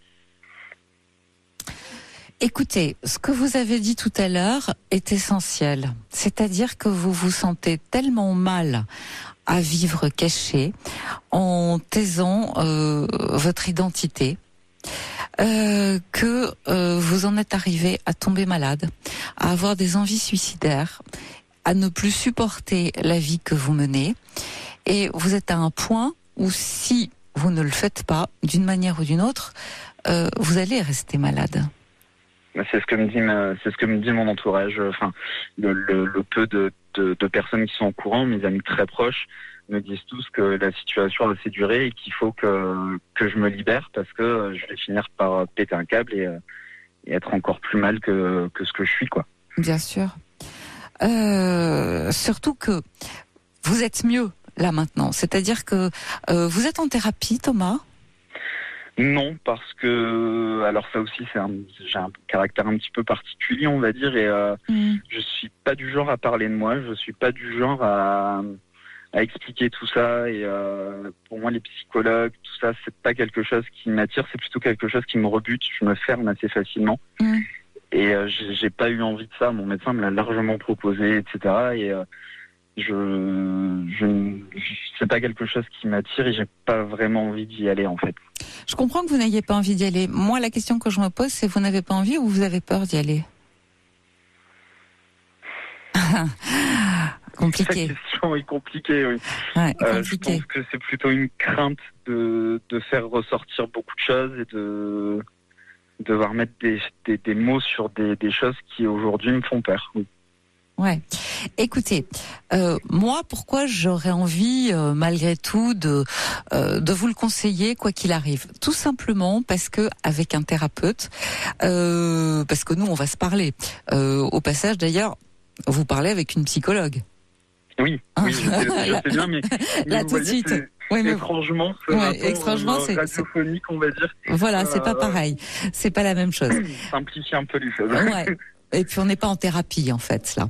Non, voilà. C'est toute la différence. Non, c'est tout simplement parce que avec un psychologue, vous allez avoir le temps de vous préparer. Nous, on va se parler, on va en débattre bien sûr. Et je vais vous donner éventuellement, enfin pas éventuellement, 2-3 pistes de réflexion. Mais avec quelqu'un, l'avantage, c'est que vous allez surtout trouver les mots pour le dire, non pas à moi, mais à votre famille. Et c'est ça qui est important. Et que vous allez vous sentir accompagné. Il ne s'agit pas de vous dévoiler, de dire tout ce que vous n'avez pas envie de dire. Il s'agit de vous faire aider dans une démarche qui pour vous est une démarche compliquée. Oui. C'est en ça que ça peut vous être utile. C'est-à-dire ne pas être seul là-dedans et ne pas savoir comment s'y prendre. Alors, bien sûr, les mots en réalité, ils sont simples. Mais il faudrait qu'ils vous viennent spontanément et naturellement. C'est-à-dire que ce soit vous, que vous puissiez appréhender. Plusieurs choses. D'abord, vous vous demandez si la lettre, c'est une bonne idée. C'est pas une mauvaise idée. C'est pas une mauvaise idée. En même temps, moi, je me demande si vous n'auriez pas intérêt à faire ça, à lui parler en face à face. Parce que lui parler en face à face vous permettrait de percevoir sa réaction. Mais voilà, c'est là-dessus que je me pose beaucoup de questions, parce que comme je disais à ma meilleure amie, je ne saurais pas comment il va prendre cette lettre. Alors même si il y a un an justement, quand j'ai rencontré ce garçon, qu'on était encore ensemble et c'était un petit peu chancelant, ma belle-sœur était venue avec mon frère et au détour d'une conversation, elle m'avait demandé si j'avais pas de petites copines ou de petits copains. Mm-hmm. Et moi j'ai eu un blocage à ce moment-là parce que j'étais pas forcément sûr de moi, parce que je l'assumais pas concrètement. Et c'est vrai que j'ai mis en bloc. Et là, elle m'a dit clairement, tu sais, que tu es un copain ou une copine, ça ne nous dérangera absolument pas. Le mieux pour toi, ce serait juste que tu nous le dises et qu'on puisse être là pour toi. Bah, écoutez, elle est déjà formidable, votre belle-sœur. Donc elle vous a attendu, elle vous a ouvert la voie. Alors ce que vous pouvez faire, c'est commencer d'abord, dans un premier temps, tout simplement, à vous adresser à elle, puisqu'ils vont venir tous les deux. Oui. En disant, voilà, on a parlé. Moi, ce que je relève là-dedans, et ce qui me paraît très important, c'est le pronom personnel « nous ». Oui. C'est-à-dire que c'est pas moi, c'est pas seulement elle. Elle est avec son mari. Il n'y a aucun. Ils font corps. Donc elle et lui, c'est pareil. Donc déjà, ça vous permet de voir un petit peu la température de ce qui pourrait être. Ils ont 25 ans de vie commune et ils se sont mis ensemble avant même que je sois né, vous voyez. Ouais. Donc. Oui, mais elle dit nous, c'est-à-dire qu'elle sait d'emblée que son mari est d'accord avec elle. Oui. C'est ça surtout, elle ne doute pas une minute si elle le sait, il le sait aussi. Parce que ces deux-là, comme vous dites, s'ils ont 25 ans de vie commune, croyez-moi, ils ont déjà dû en parler, le sujet a dû être évoqué. C'est pas un hasard si elle vous le dit. Ça vient pas comme ça. C'est pas anodin. C'est pas anodin. Vous êtes d'accord avec moi comme phrase? Oui.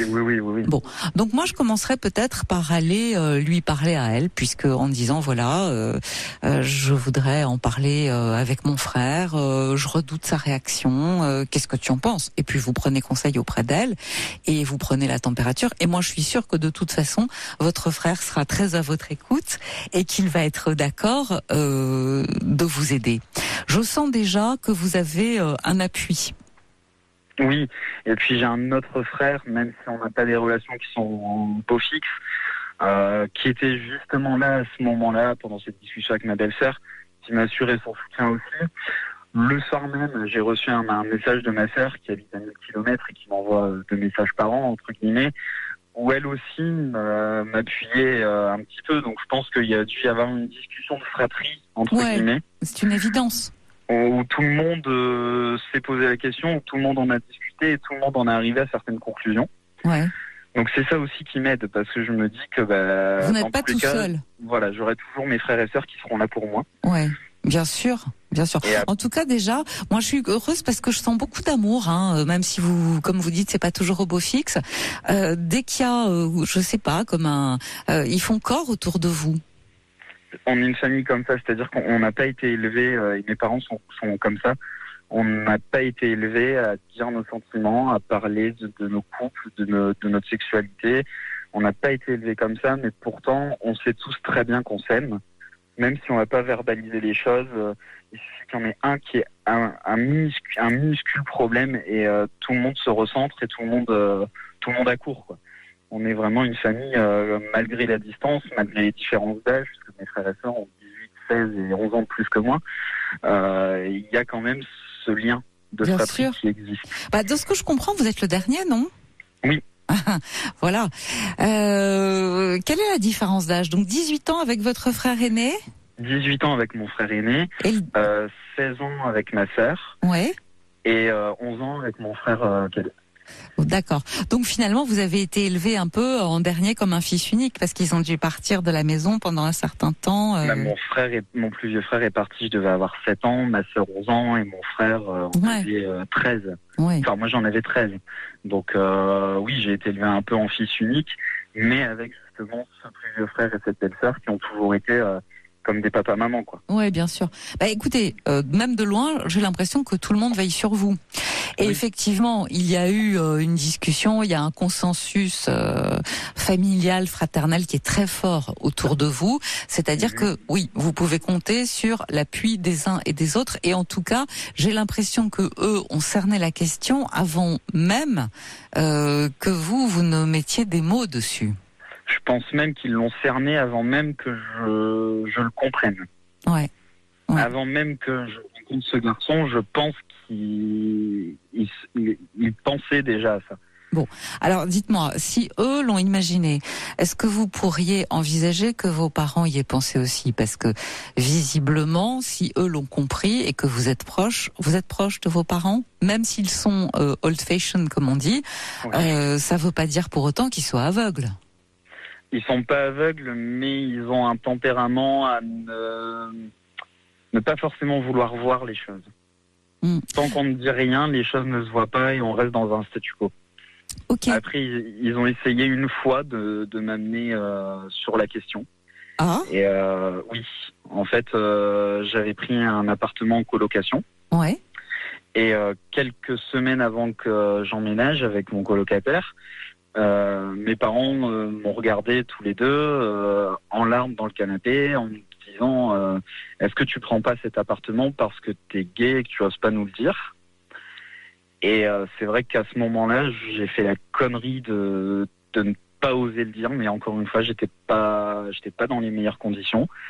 Et les voir là tous les deux pleurer, j'ai pas su porter ma voix, on va dire. Mais donc il y a déjà eu ce petit questionnement sur le fait que ce soit possible, quoi. Mais moi j'entends autre chose dans ce que vous dites. Vous voulez me répéter exactement la phrase? Est-ce que tu es sûr que tu ne quittes pas la maison parce que tu es gay et que tu n'oses pas nous le dire? Ce que j'entends, c'est quelque chose peut-être que vous ne percevez pas, c'est-à-dire le chagrin de deux personnes, de deux parents qui vous verraient partir parce que vous n'avez pas osé leur parler et que vous avez eu peur d'eux. Ah, vous l'analysez comme ça. Ouais. Et que ça peut être très douloureux pour des parents, se dire voilà, on est comme on est, mais il en est à partir pour ne pas nous dire qu'il est gay. Parce que moi je l'avais analysé plutôt en chagrin d'avoir un fils gay. Pas forcément Thomas.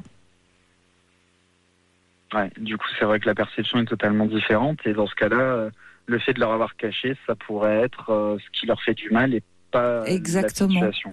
Parce que vous avez dit vous-même que pendant 2 ans, vous avez eu du mal à accepter. Oui. Moi, je crois au contraire qu'il faut beaucoup d'amour de la part des parents pour qu'ils soient tous les deux dans le canapé et qu'ils vous posent la question. Ils se sont tenus la main pour ça, même si vous ne l'avez pas vu, même si, je veux dire, c'était pas physique, hein, même si c'était pas. Mais ils se sont tenus la main et ils ont pris leur courage à 2 mains, justement, pour vous poser la question. Alors, peut-être que c'est pas ce qu'ils souhaitaient. Oui. Mais en tout cas, à la minute où ils vous posent la question, c'est que déjà ils l'ont accepté. Ça vous échappe. La façon dont vous l'analysez, vous, me fait prendre conscience que oui, en effet, peut-être que déjà ils ont accepté la chose et que je me fais un peu de bile pour rien, en fait. Pour rien, je dirais pas que c'est pour rien. Non, mais je me comprends que je dramatise peut-être un peu trop la réaction qu'il pourrait avoir. Ouais, et que je pense que si vos parents savaient que vous en êtes malade, que vous avez des envies suicidaires, vous l'avez dit, il y a beaucoup d'amour entre vous tous, je pense, mais qu'ils en seraient malades. Ben oui, et tout ça, je l'ai caché. C'est-à-dire que Justement, cette dépression venant de ça, parce que clairement elle vient de ça, Ouais. je ne pouvais pas les mettre au courant de mon état. Parce que ça aurait été dévoiler l'intégralité. Tout dire en même temps, quoi. Voilà. Et du coup, j'ai préféré demander au médecin de famille de taire la situation et de me prendre en charge moi-même. Parce que j'ai un caractère quand même assez fort. Et donc, je me suis relevé seul, on va dire. Donc aujourd'hui, ça va mieux. Et là, c'est parce que je veux attendre un petit peu la réaction de mes parents, etc. face à cette annonce. Et du coup, je continue mon traitement, mais à terme, je veux l'arrêter parce que je ne peux pas rester sous antidépresseur toute ma vie à 24 ans. Ça, c'est pas Bien possible. sûr, mais surtout, je vais vous dire, vous n'aurez plus du tout besoin d'antidépresseurs le jour où vous aurez, accepté le fait que vous avez une sexualité différente de celle de vos parents. Oui. Et ça, c'est un processus. C'est un processus qui a mis du temps à se mettre en place et qui, aujourd'hui, il est arrivé à sa finalité. Ouais, mais c'est normal que ça prenne du temps. Ouais, oui. On se découvre, on se demande si c'est ça, et puis on a du mal, comme vous dites, à l'accepter. Ça va pas de soi forcément. Non, mais aujourd'hui, je sais ce que je suis. Je sais très bien que je ne suis pas anormal ou je ne suis pas différent. Pour moi, je suis juste ce que je suis. Oui, et puis exactement. Et puis c'est un peu réducteur de penser que vous êtes seulement homosexuel. Voilà. Et c'est aussi ce point de vue qui me dérange un peu, c'est ce que j'expliquais à ma meilleure amie quand on écrivait cette lettre pour mon frère.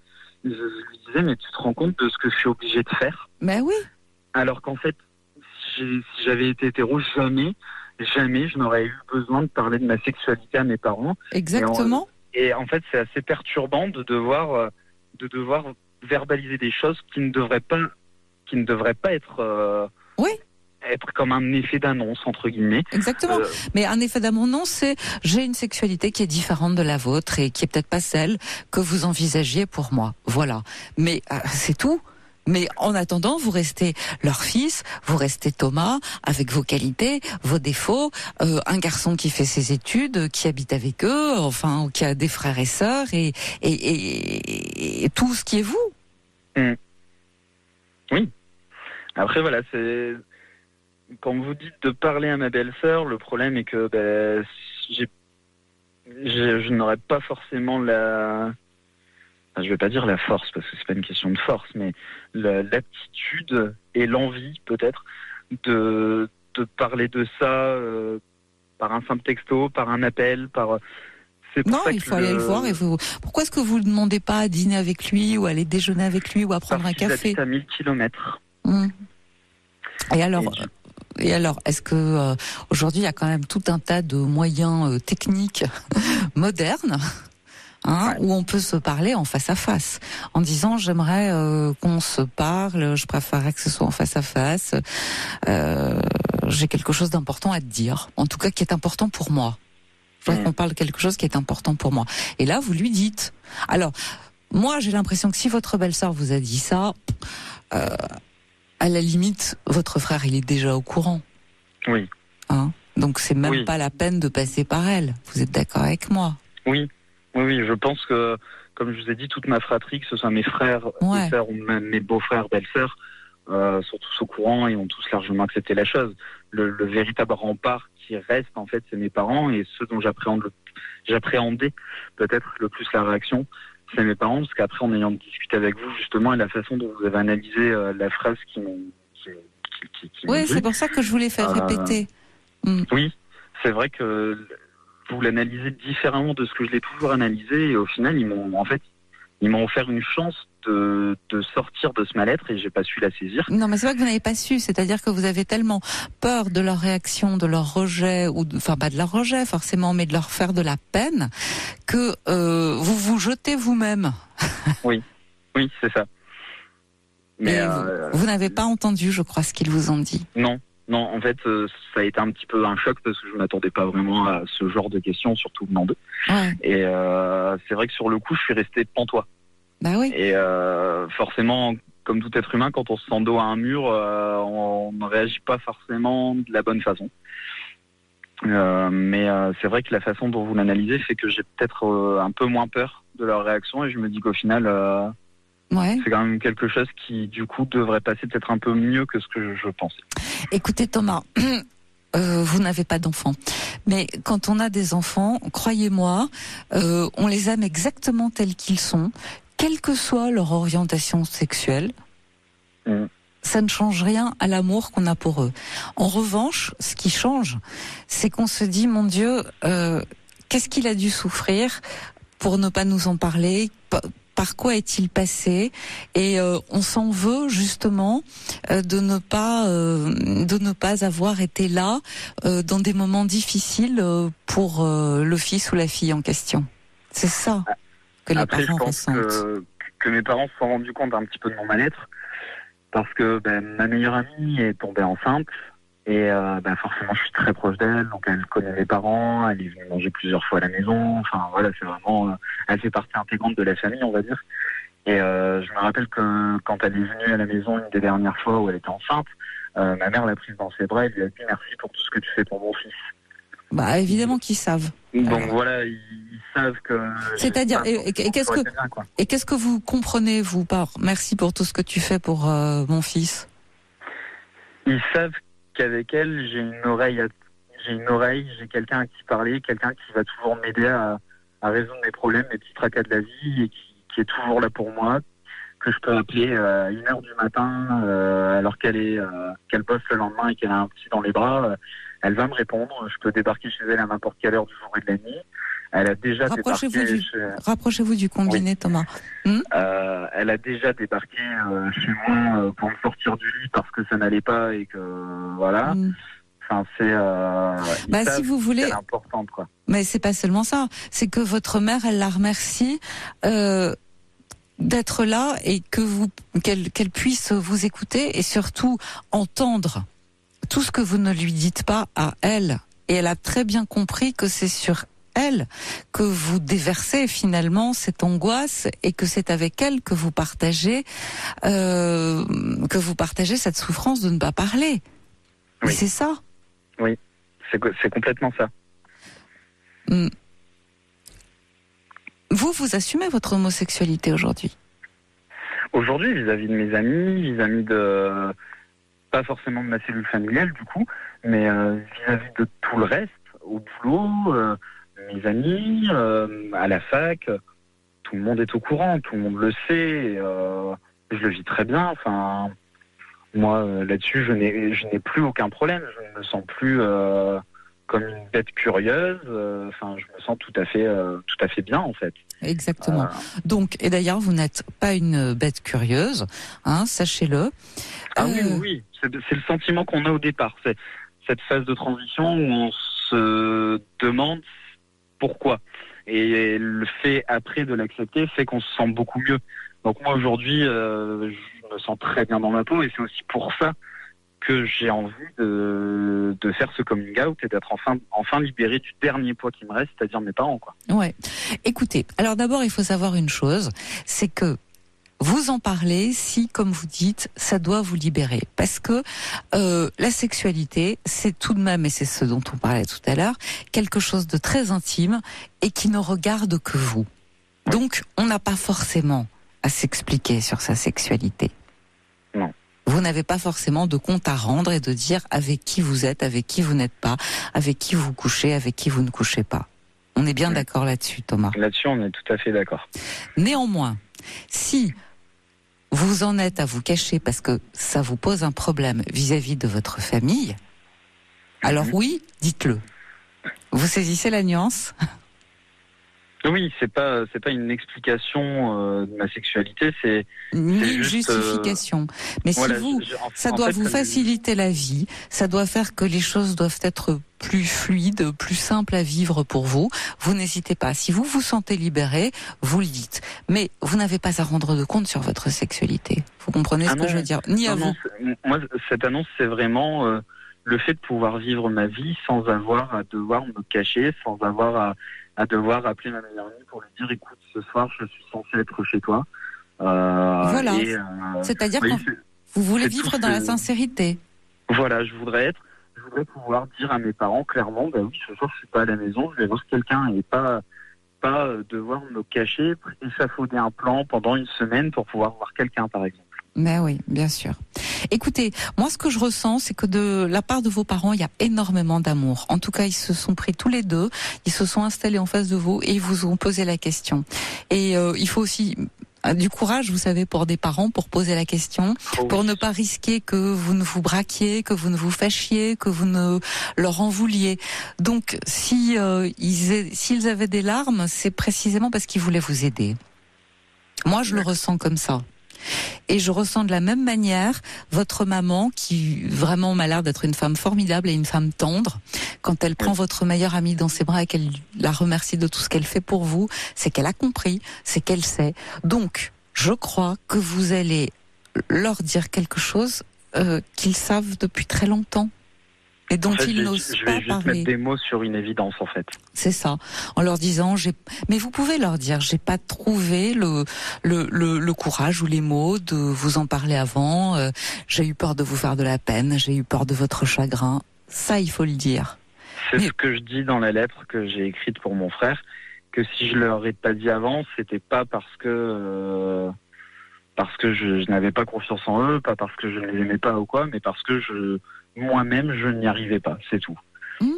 C'est bien. Mais vos parents aujourd'hui, ils doivent se dire qu'effectivement, peut-être vous ne leur faites pas suffisamment confiance. Ouais. Là-dessus, oui. Écoutez, je crois que plus vite vous leur dites, et mieux ça sera. Voilà, c'est pour ça que j'attends avec impatience l'arrivée de mon frère. En fait. Voilà, et faites-le en toute sécurité. Je crois que vous êtes entouré de gens pleins d'amour et que vous allez trouver que c'est plus facile.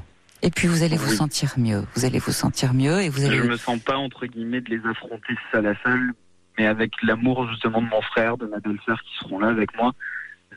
Mais en fait, j'ai pas envie d'annoncer ça à mon grand frère en même temps qu'à mes parents. Je voudrais vraiment que je puisse déjà avoir un petit peu de recul là-dessus, en fait. Et puis peut-être aussi qu'il va vous dire, écoute, on n'est pas obligé non plus d'en faire une réunion familiale, tu me l'as dit à moi, voilà, mais je pense que tu devrais le dire à papa et maman, ils sont prêts.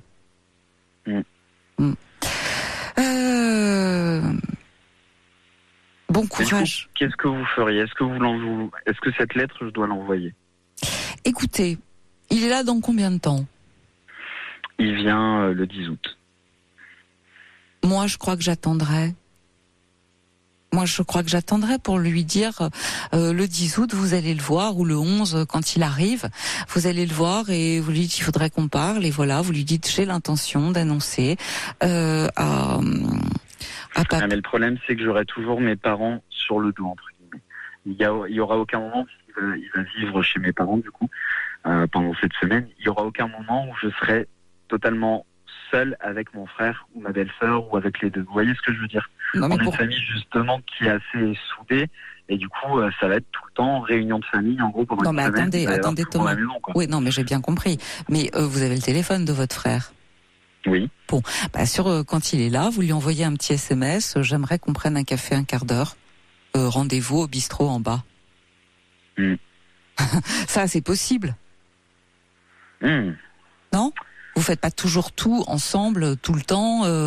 Vous vous déplacez pas à 40 tous ensemble en permanence, si ? Si. Eh ben. oui, parce que forcément, comme on est une famille qui s'aime beaucoup, le fait de pas les voir, on se voit une fois par an. Ouais, j'ai compris. Mais enfin, un quart d'heure, vous vous retrouvez au bistrot en bas, vous en parlez et vous remontez et voilà. Je suis pas sûre. Vous pouvez lui envoyer la lettre. Encore une fois, c'est pas une mauvaise idée. D'accord. Vous pouvez lui envoyer la lettre, mais si vous avez une réticence à le faire, c'est pas grave. C'est pas grave. Vous pourrez lui dire de vive voix de la même manière. D'accord. Ouais. C'est pas une mauvaise idée. Mais si vous hésitez, c'est que vous seriez plus à l'aise autrement. En fait, j'ai peur, en ayant mon frère en face, de ne pas réussir à trouver justement les mots que j'ai pu trouver à l'écrit. Bon, ok. C'est vrai que suis plutôt bon pour trouver les mots à l'écrit, un peu moins à l'oral, on va dire. Et du coup, le fait d'avoir écrit cette lettre, je l'ai réfléchi, je l'ai pensé, et j'ai expliqué les choses de façon construite et sans passer du coq à l'âne, voilà. C'est quelque chose qui est du coup pour moi beaucoup plus organisé, plus compréhensible que ce que je pourrais faire à l'oral. Bon, alors, écoutez, vous dites que votre frère vous aime, moi certainement plus, je pense qu'il le sait depuis longtemps. Je pense qu'ils sont tous là à vous tendre des perches dans tous les sens. Donc, pas de problème. Envoyez la lettre et comme ça, quand il arrive à Paris, je dis à Paris, j'en sais rien. On est dans le Nord. Ouais, vous êtes dans le Nord, pardon. Quand il arrive, eh bien, c'est lui qui va vous aider directement et c'est lui qui va trouver le moyen de vous prendre à part. D'accord, oui.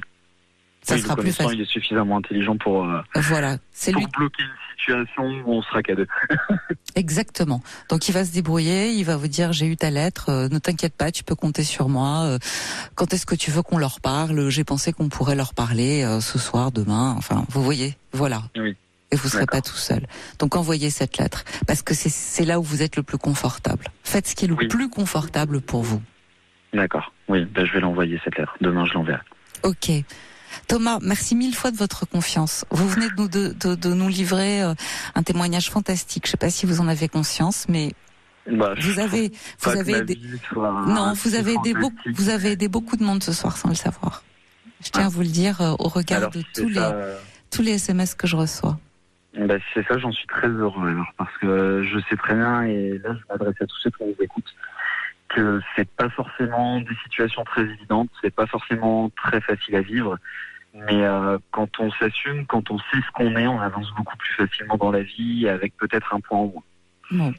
Merci à vous Thomas, et puis tenez-nous au courant. Je vous rappellerai sans aucun souci. Merci, au revoir. Merci beaucoup de m'avoir écouté, au revoir. Le début de la suite, Benabar sur Europe 1. Embarquez avec Laure d'Autriche et Alain Sirou pour un voyage dans les étoiles. C'est l'un des plus beaux spectacles de la nature. Attention, la plus longue éclipse totale de lune du 21e siècle arrive. Et pour vivre ce ballet d'ombre et de lumière, nous nous retrouvons sur Europe 1 avec des directs et des invités lunaires. Alors, réservez votre soirée, la lune va s'habiller de rouge et nous, on vous emmène dans le ciel. La nuit de l'éclipse, c'est ce soir, dès 22h30 sur Europe 1. Et c'est pour ça d'ailleurs que très exceptionnellement, il n'y aura pas de libre antenne ce soir, vendredi, sur Europe 1. Nous allons continuer avec Émilie. Bonsoir. Bonsoir Émilie. Oui, merci de prendre mon appel. Mais écoutez, c'est normal. Hein. Mais oui, mais vous allez voir, ça va très bien se passer. Au début, ils disent tout ça, puis après, on démarre. Alors, je vais vous aider un peu. Vous êtes un peu perdu, dites-vous, professionnellement, personnellement. Qu'est-ce qui vous donne cette impression ?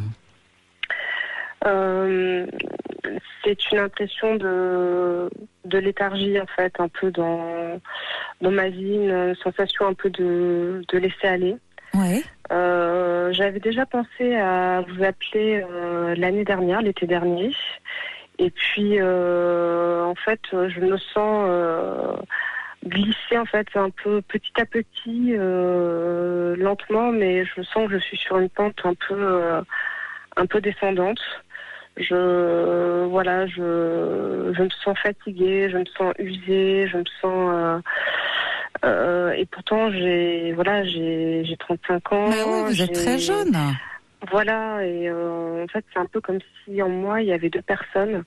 Il y avait justement la personne de 35 ans qui avait envie de profiter de la vie, qui avait envie de sortir, de s'amuser, et l'autre personne en fait qui avait envie de se replier sur elle-même, de pas aller vers les autres, et qui manque de confiance en elle. Et si vous voulez, j'ai toujours eu un peu cette dualité, et j'ai toujours lutté un peu contre cette nature. Mais ces derniers temps, je sens que en fait la deuxième personne qui a envie de se replier sur elle-même, en fait, elle a tendance à prendre le dessus. Alors, et j'ai plus. Oui. Qu'est-ce qu'on vous a fait pour que vous ayez envie de vous replier ?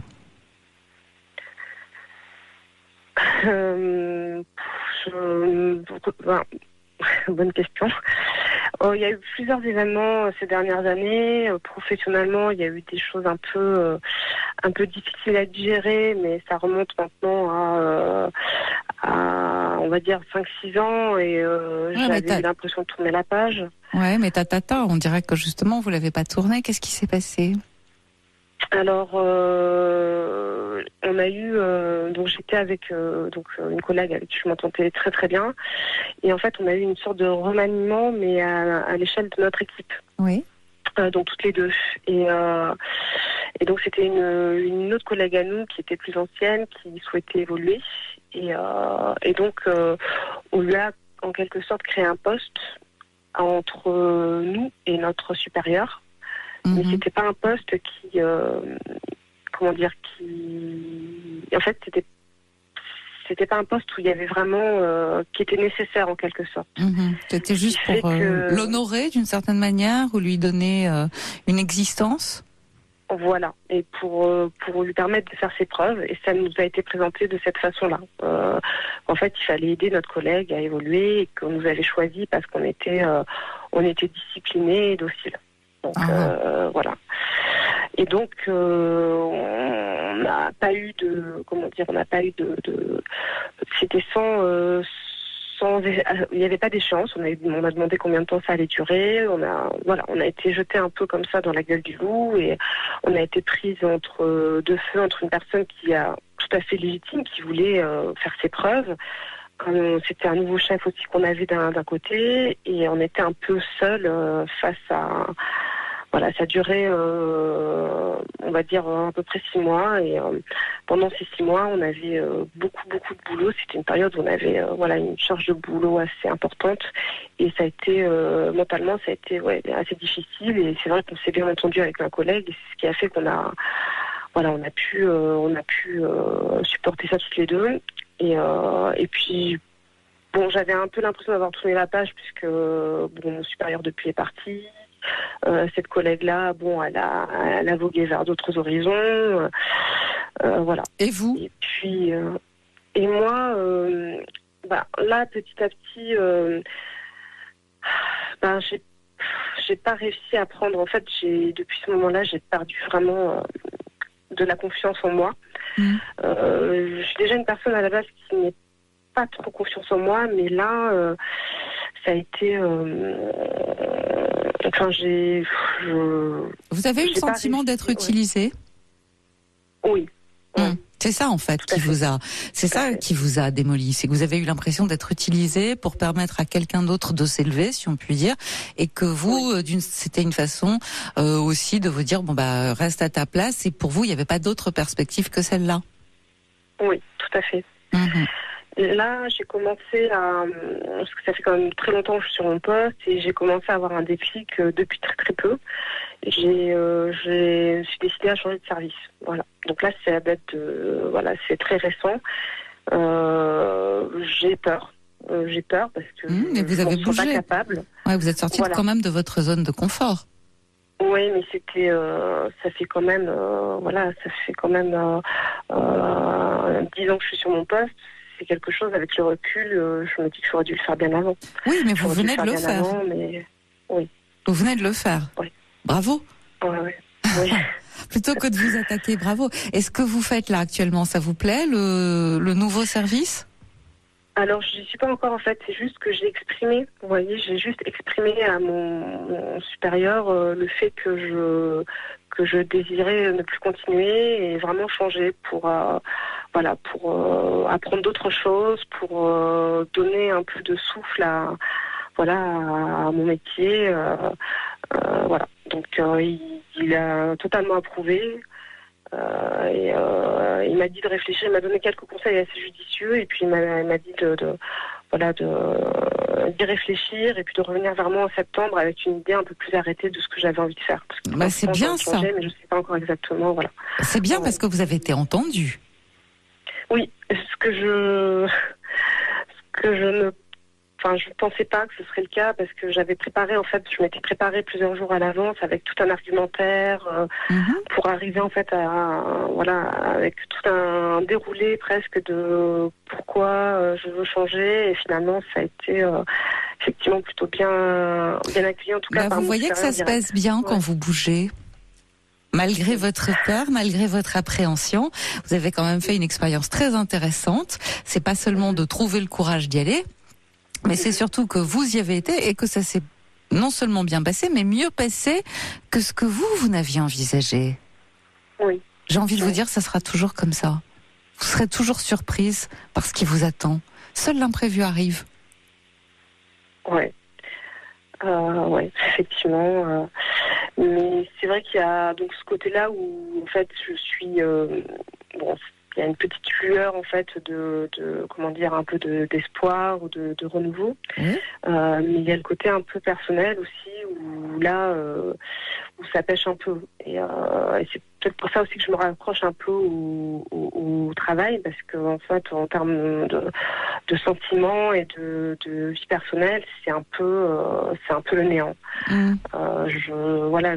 suis célibataire depuis de nombreuses années.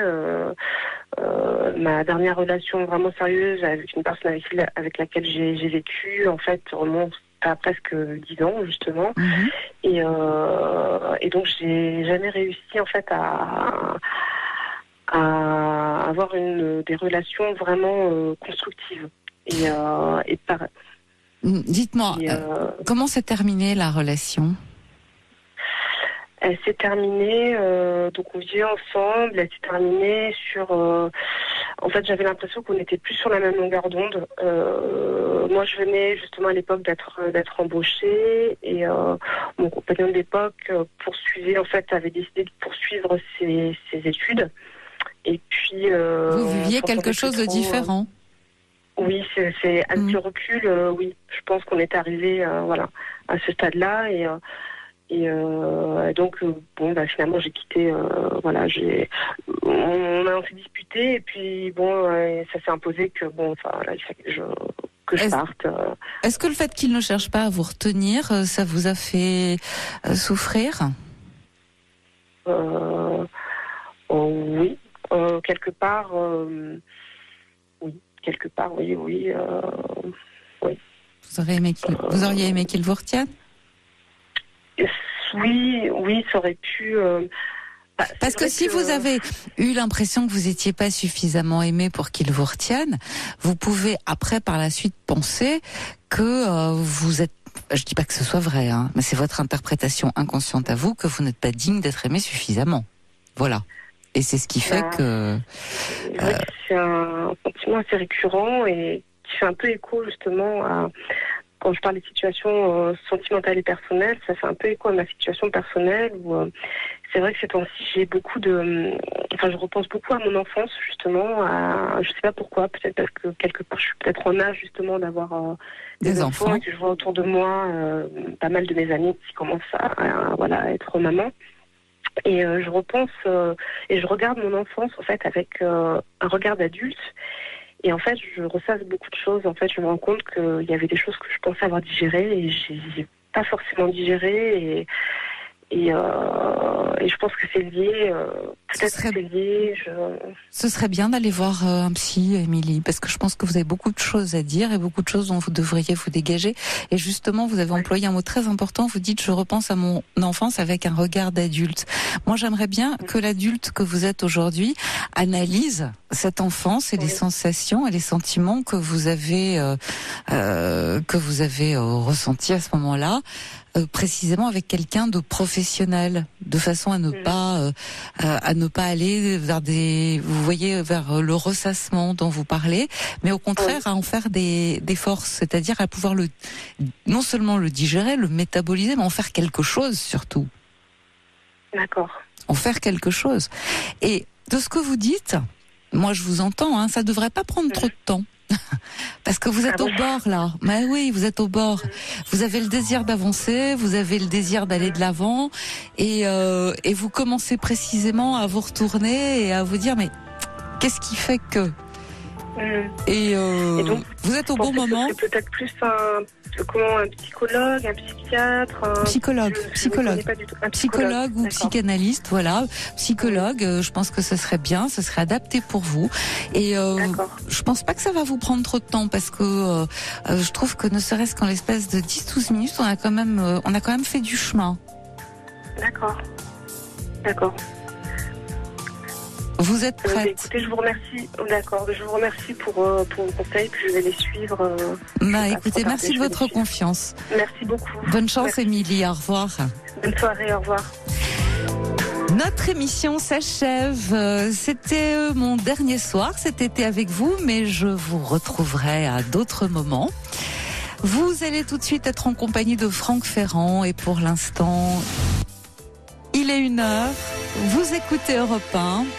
Très belle nuit sur Europe 1.